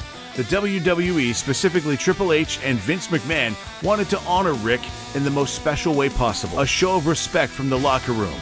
So after the live feed from Spike TV was cut, the entire locker room emptied out to celebrate Rick and his lifelong pursuit of the world title. The WWE filmed this and made it a DVD extra on the best-selling 3-DVD set known as the Ultimate Ric Flair Collection, which was released in November of 2003.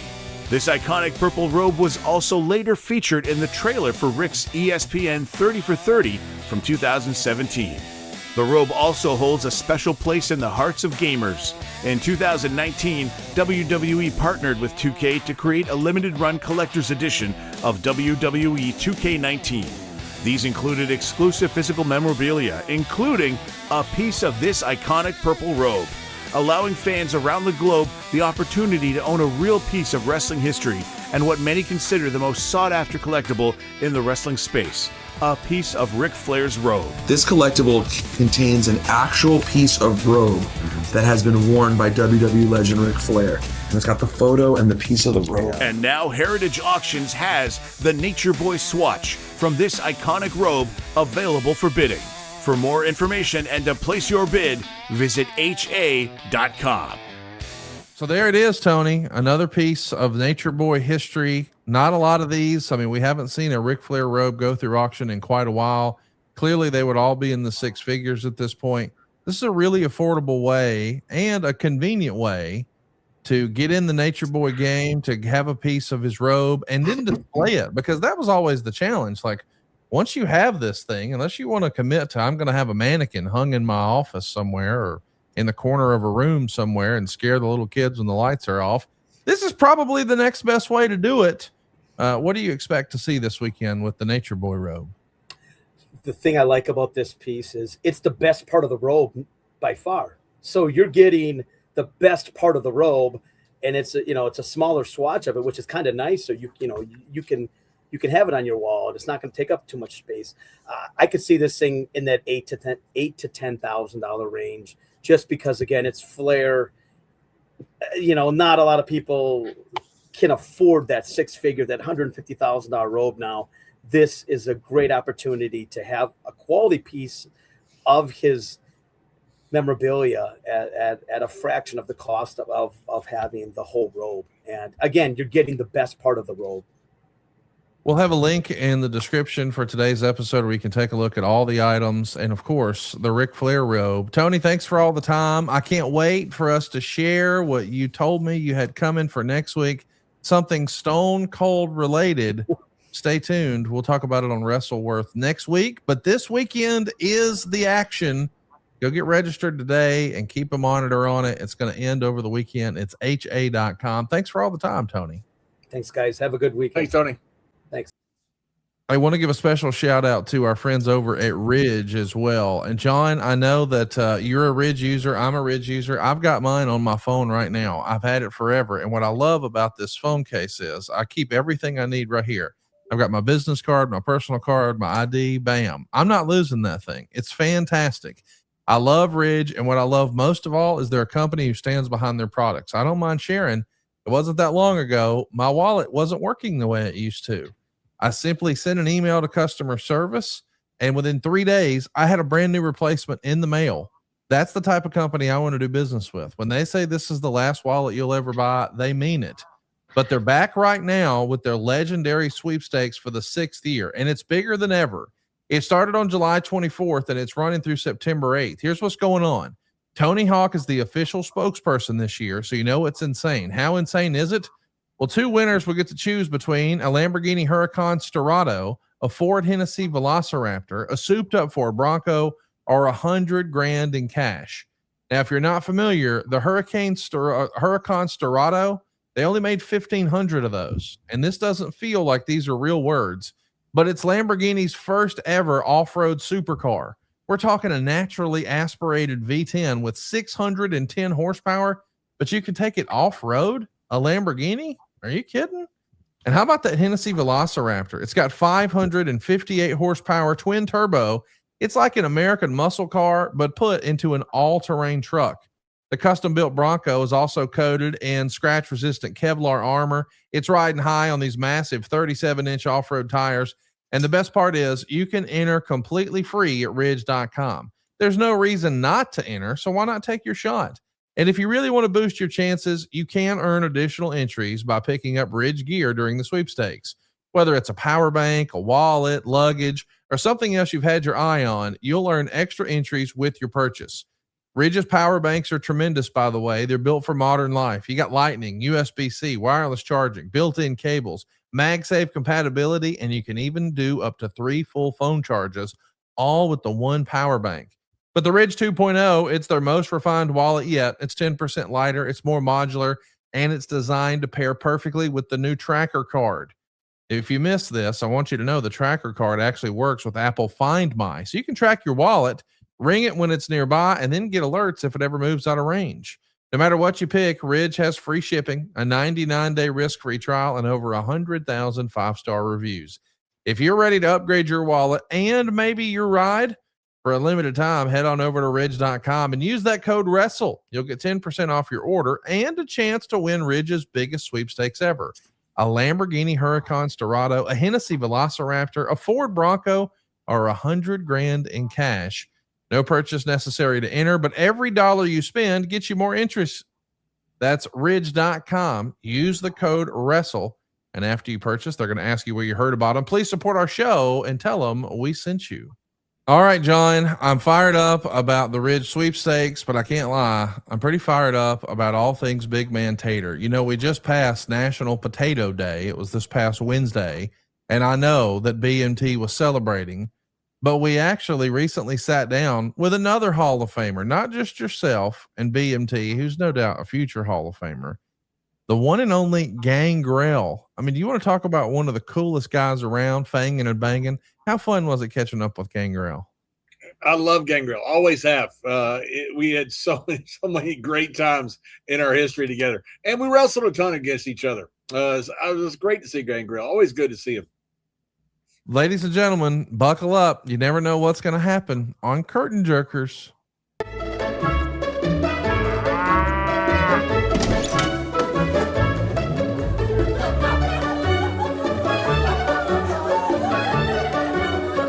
Welcome to a new edition of Curtain Jerkers. I am here with Gangrel, the legendary, the vampire himself, and Big Man Tater. Yeah, it's tater time, baby.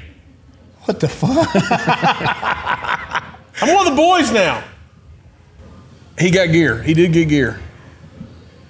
No? All right. You sure?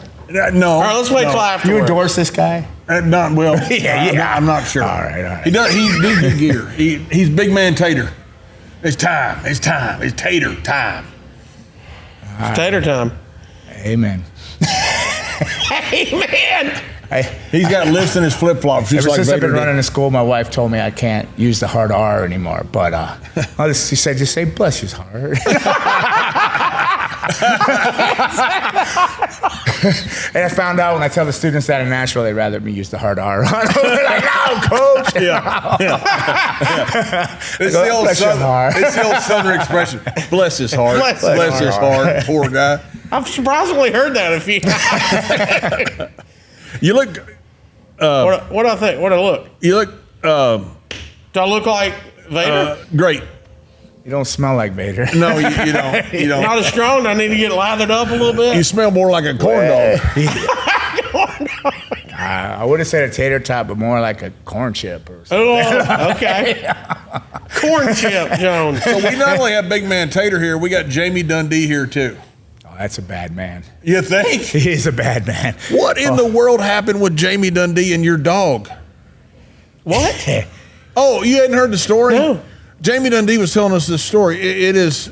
Get ready, Big Man Tater. All right, so me and Luna had a dog, a pit bull named Cain, and we had a name what? Cain. Cain. From the Bible, Cain and Abel. All right, no, not Cain. Yeah. Gotcha. Right. So, not the demon. Not the demon. Not the pyro. Yeah. Hey, remember that time you got set on fire with the pyro? Oh, I do. Yeah, of course you did. I was watching it. And we're sitting there, you're coming up the tunnel, right, doing a rehearsal, yeah. And all of a sudden we look around there and look, he's getting bit by a million mosquitoes. He's like, like all this. Like, what in the world's wrong with him? Yeah, so it was the original brood lift or Gangrel, whichever one you want to call it, was 6 foot wide long. And, it was like 3 foot wide. So there's plenty of room to go up it. Well, when I came back, they said, well, we want you to come up through the Mysterio's little thing. And they would shoot him up through the little thing. And we're like, okay. And they wanted to do a dry rehearsal. The other one was a mechanical elevator lift. This one was a hand cranked one. And then when they went to go do the dry run, they lit the fire, but I guess they didn't anticipate the backdraft pulling in because it was such a small draft. So I was sitting down there cooking like I was in an inferno. I was like, oh. And I was trying to be tough, hold it out. All of a sudden, I became the most athletic fat man you could ever see. Well, it was right in the middle of the day. We're watching it, and all of a sudden, they're burning him alive. Yeah, I hopped up out of there. I was holding all my skin off my arm like this, and then I just had somebody just snipped it off, and I wrapped it up and did. I think I did the first match of SmackDown or whatever it was, and went out, flew home the next day, and got a few skin grafts throughout the next few months. Jeez. Well, yeah, I was set on fire. That's a little scary. Vampires do burn. I was going to say, we figured that out. Burst into flames. Yeah, that shit Bram Stoker wrote about vampires not burning. Bullshit. Vampires will burn. We saw it. They sparkle and burn nowadays. They sparkle and burn. I'm a tan-pyre, by the way, anyway. A tan-pyre? What did they say to you afterwards? Sorry. Sorry. But then what'd you do during the show? I wrestled Taker. Me and Vince. No, but what'd you do? What'd you do for the entrance? during the show? I don't remember. I I think we came out through the thing The with normal Viscera. one? Yeah. So they said last time we almost killed him. Let's just. Yeah, that was the dry rehearsal, and then the show started an hour later. So like literally, and I think we were like maybe first segment because you came out with the whole car and what's his name, Orlando. Yeah, that's right. Yeah, OJ. Yeah. And come out and no, I think he just walked out, went to the ring with Viscera, normal like, you know. But I was all wrapped up and all gauzed up and stuff. So they sent you back to tape up before the live show started? Yes, sir. All right, we got 45 minutes. Can somebody get Gangrel tape, please? Should we take? He doesn't have any skin His right now. skin fell off. Should we take him to the hospital? I'm telling you, it is the wildest thing to see it. I mean, it was much wilder what he was doing. My wife now goes, what did you, I said, well, I worked there. She goes, why didn't you just sue and retire? Right. I go, right. I'm a wrestler. I'm not smart enough to do that. That's right. I said, no, but now that you mentioned it. Yeah. But yeah, no, you just love wrestling, the things you do for it. Oh, yeah. I myself either. I don't know anything about pyrotechnics or fire or whatnot. So how did I know that Backdraft was going to come in either? I didn't say, hey, let's come up. I just kept saying that's a small hole, Right. Kind of like Kid Rock. I don't like real small cars or real big women, but I always find myself in them. Now I found myself in a small hole. Your dad. know the deal. Yeah. Nothing wrong with a big woman. Nothing at all. There's nothing at all. They need loving. Yeah. Speaking of big, your father got his head blown off. Excuse me? Your father, My father? Leon. Oh. I'm not Leon. No, your father, Leon. Oh, my father, Leon. Yeah, we were in Austin. He got his head blown off by the pyro. So we had some incidences with the pyro. What do you mean? What happened to him? He went under the ring. The pyro went off, and he got knocked out. And he said he had to start his own heart. Yeah, he had to start his own heart. I'm not making that up. He did say that. Yeah, he said that. Yeah. And Ron Simmons is sitting there with the greatest lines ever. Ron's sitting there listening to it. We're all just dying laughing. And Ron's sitting there going, now let me get this right. You were dead. Leon goes, fuck you guys. I found out the hard way about those red lights. When the little red light sirens are on. Yeah. That means fire's It turns coming? out like my elevator is on the percussion side of all the pyros. And I went under and the red lights were on, Oh, yeah. I jumped for a year. Oh my You God! couldn't touch me. They thought it was the cocaine, but it was not the cocaine. I had a steady, smooth hand on cocaine. It was those damn pyros. Had me jumping all over the place. They asked me and Ron to stand out there one time in the pyro, like Kane and Undertaker were waiting for us. Yeah. So we're standing there on the pyro. They didn't do any safety checks. Shit is going off all around us. I'm sitting there, my whole chest is reverberating. As we're walking down, Ron goes, "Wow." Yeah, that was serious. That was some shit. Did you start your own heart? I had to start my own heart. Yeah. So, do you like garlic bread? What? Garlic bread? It looks like you do. I didn't know. There's nothing he doesn't like. Yes, I like garlic bread. I didn't think you could eat it. You're a vampire. I shouldn't eat bread because I get fat really easily. But yeah, This is more the garlic part. I enjoy garlic. You do? Yeah. Wow. He's breaking all the myths. I told you. The tan pyre. I'm a tan pyre. I was prepared the whole time I was in WWF. If somebody asked me, because if you watch back, you'll see I like one of the tannest guys on the roster. I'm supposed to be a vampire. I literally tan 2 and 3 times a day, and not one time, one person, anybody ever go, why are you so tan if you're a vampire? Because I was ready to go. I'm a tan pyre, and I never got to deliver it. A tan pyre. I was just saying, I'm a tan pyre. I love it. You know what I feel bad about? He's basically saying like everybody there is too dumb to recognize. I was one of those guys that you would hate me alive if you said, hey, Gangrel, you're too damn tan to be a damn vampire. You're a tan pyre. You're like one of them vampires. You would have loved calling him tan pyre. Oh my God, that's the greatest line ever. I love tan pyre. I love tan pyre. And they would have bled into tampon, the blood. Yeah, because there would have been some other running joke with the blood. No doubt. Oh, tan pyre to tampon, drinking tan pyre. Oh yeah. He's from Tampa Bay. Tampa Bay. Tampon Bay. Yeah. Tampa Bay. Oh, That's good. yeah. Nobody caught on, but I was ready. Nobody. I can't believe it. What a miss. What a freaking miss.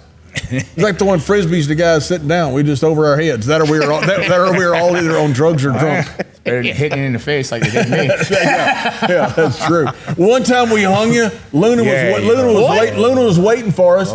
She wanted to fight us. Me and Ron are like, we're not going through Gorilla because Luna's waiting on us. Oh yeah, we had the gimmick where we're going to hang the vampire. And they did hang a vampire. We did hang the vampire. But we were going. No, you did. Live TV. We're hanging him. You know, get your hand in there. You're okay, but his hand didn't get in there very well. My hand was in there.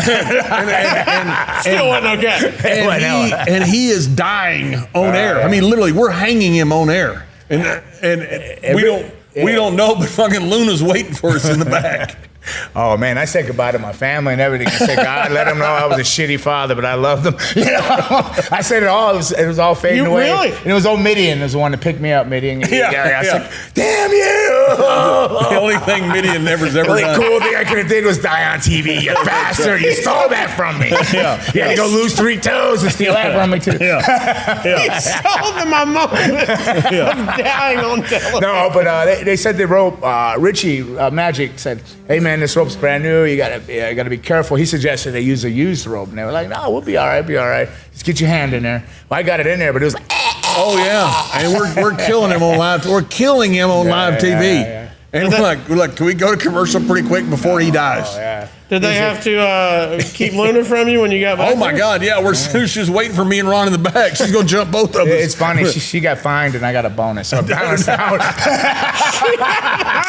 She got fined and I got a bonus. As a household, you're about even. Broke even. That's right. Broke even. Yeah. That's all you want to do in wrestling, right? Just break even at the end. Right. That's what happened, man. But we broke even in the household, but I didn't hear the end of it. You dumb mother! Why would you?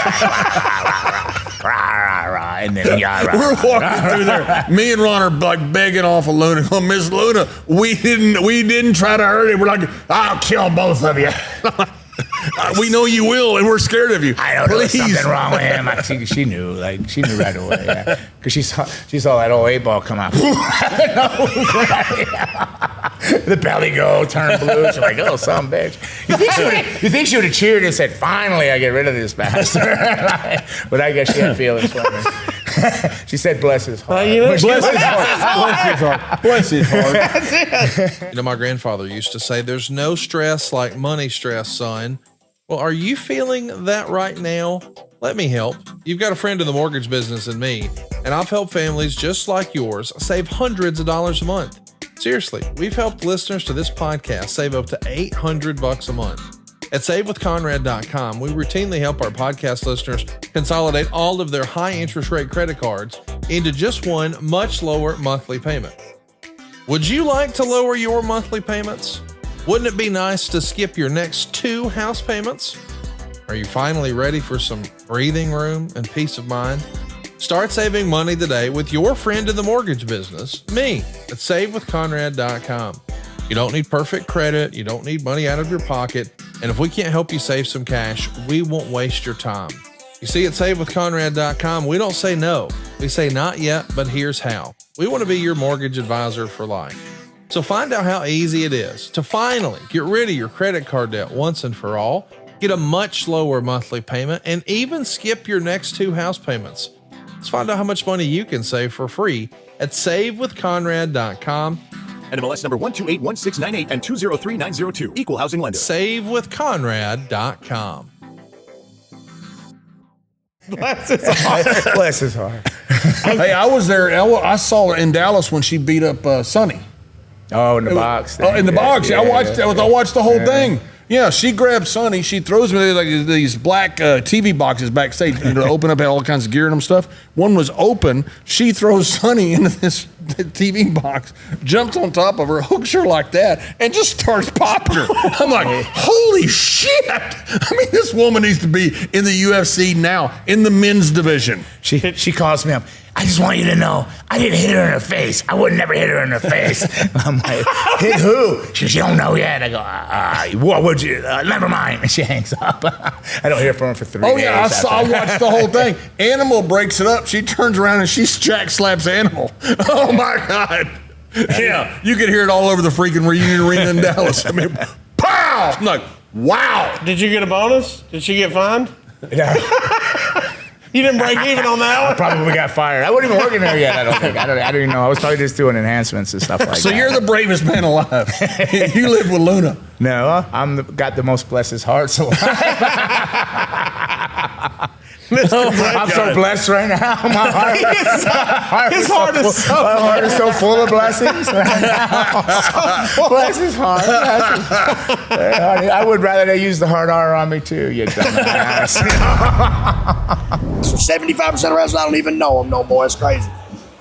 Time don't stop for nobody. Who's your favorite WWE or WWF in my day? But WWE wrestler? Who? I like Rey Mysterio. You like Rey Mysterio? I like Bam Bam Bigelow. Oh, Bam Bam Bigelow, the beast from the east, baby. Big Scotty. Yeah, that's that. That was one of my homeboys, man. That was a crazy good dude, man. He was a real good dude. What's your name, bro?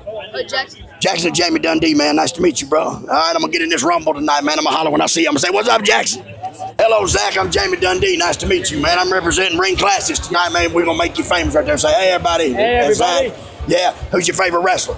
I'd say outside of myself because, you know... Oh, you wrestle too, huh? No. I'm on my way. I gear guy, hence the name. Oh, yeah. The Grind Club, Zach the Gear Guy. Yeah, so I like it. I'm rooting for my guy, Parker. Are you a gear jammer? No. I actually, get the wrestlers' gear as they come out. Oh, so you're like a valet. So listen, I think you ought to start hanging out with me. We start going to the clubs. We start getting funky like a monkey. And then get your girlfriend. You'll have a valet. And then you'll be Grind Club, Zach the Gear Guy, and your girl. What do you think? I don't know about that, honestly, okay. but hey, all right. I'll be around. What about you want to cut your hair like mine? Nah, I like mine as well. Okay, well, your hair does look good. Well, tell everybody, say Zach's coming. Look out. He'll be in a town near you collecting gear. Ain't that right? That's right. That's right. Y'all take care of that. All right, Zach, I appreciate you, buddy. I think Zach was a little nervous. He didn't want to go hang out with me. Actually, he's probably a smart guy, huh? Brother, that's badass, for real. Bro, it's badass ride you got, bro. Badass ride. Jamie Dundee, man. Nice to meet you, brother. Brother, love it, man. We read the lug. This is great, bro. This is great. Jay, you need to take JBL a ride, give him a ride, because the horn's in there, man. We'll go find him. Yeah. I'm going to go tell him you took him off his limo, man. I'm going to say, yeah, we found the horns off your limo, JBL. That thing is great, bro. That thing is great, man. Check it out, y'all. That's badass right there. You know what they say, if you mess with the bull, you might get the horns, baby. So here we are, bro, look, tonight.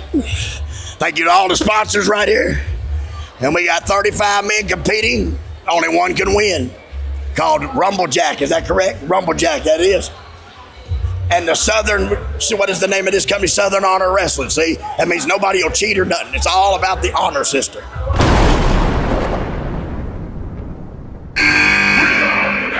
JC Ice, one half of PG-13 and an original member of the Nation of Domination. This guy is an absolute loose cannon.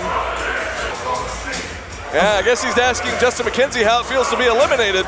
I'm sorry, you said he was an original member of the Nation of Domination? Yeah, well, believe it or not. Believe it or not.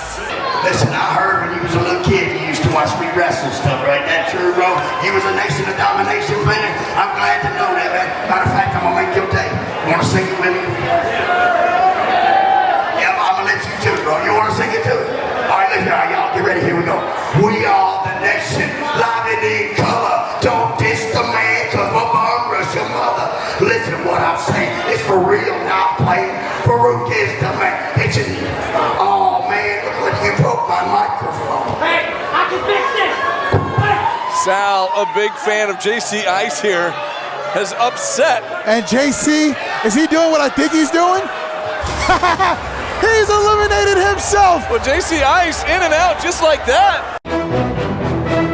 Bless his heart. Well, yeah, that damn Jamie Dundee, man. That's a horrible thing he did. So we took poor little Kane. He would go on the road. Dog. So Kane yeah, the Pitbull. so this was what 91 in Memphis. This is in Memphis, and Luna would come in and out because she was probably over there busy beating Sonny up or whatever. I don't know what year that was, but I was over there. Luna didn't just win on points. Working for $40. She won on styles. She won on KO. She won on everything. Oh, she beat up Men on the Missions manager Oscar. Oh my gosh. She beat up Oscar.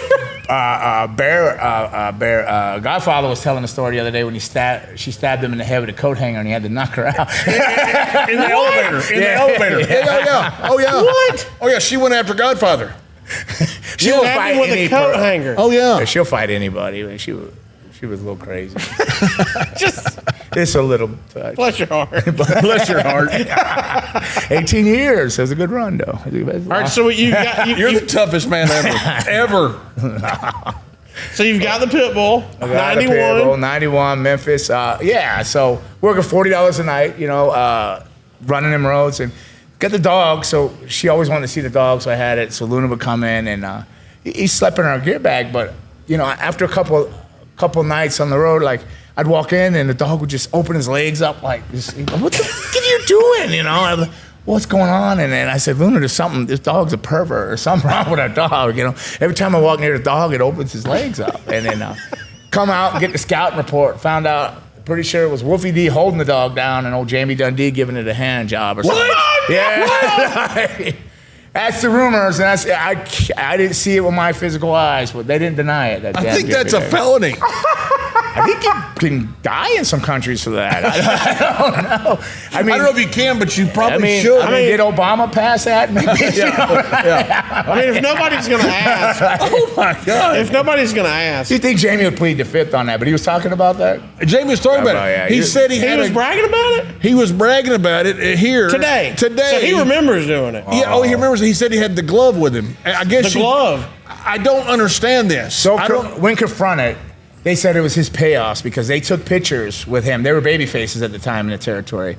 And they took pictures. They had nice pictures, him and Wolfie with the dog. And it was the highest selling picture.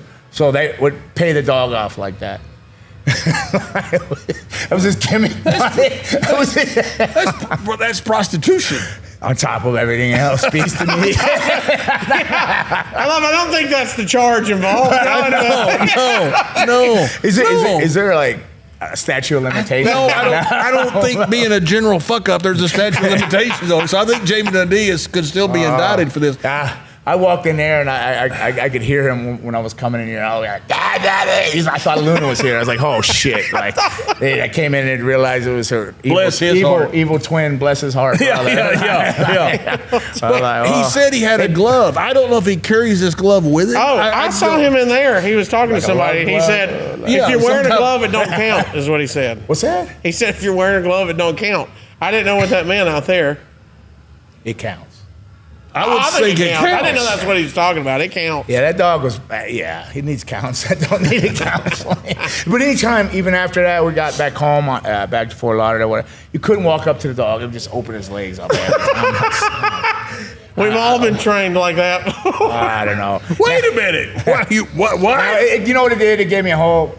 Wait a minute. Who did you do that to? Tater man? No, I mean, not anymore. I'm divorced. But it helped me understand. Wonder why?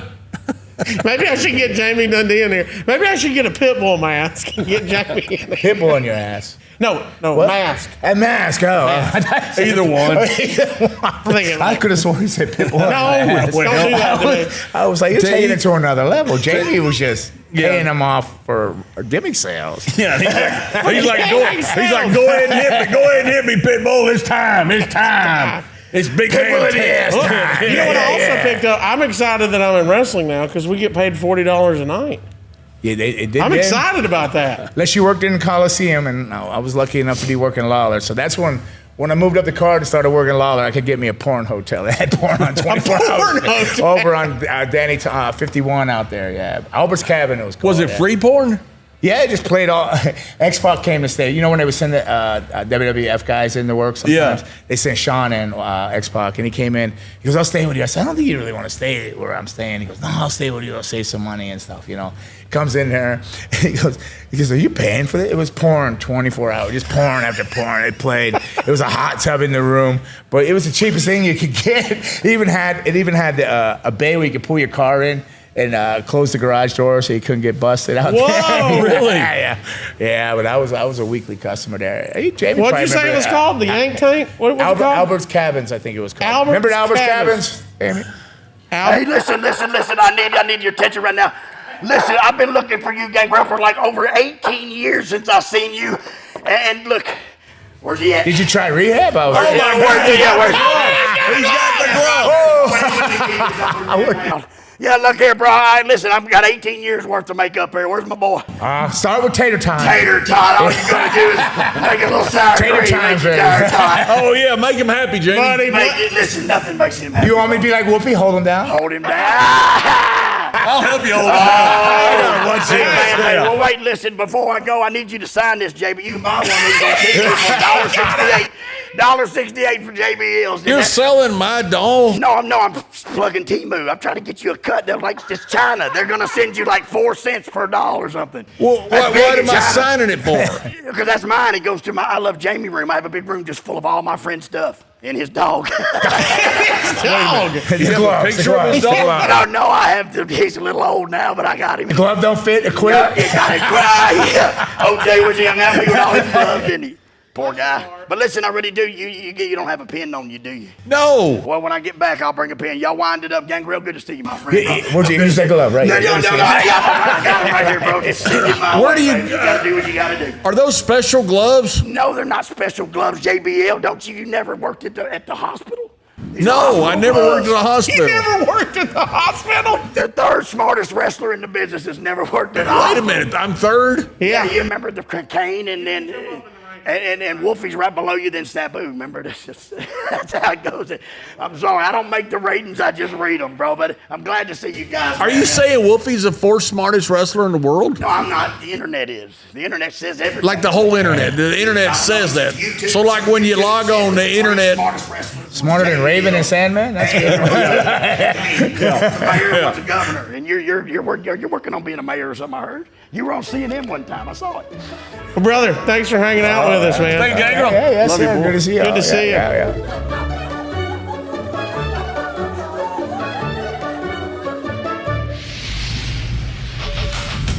Want to grow your business with the power of podcast advertising? Reach loyal, engaged audiences through trusted host endorsements across the Podcast Heat Network.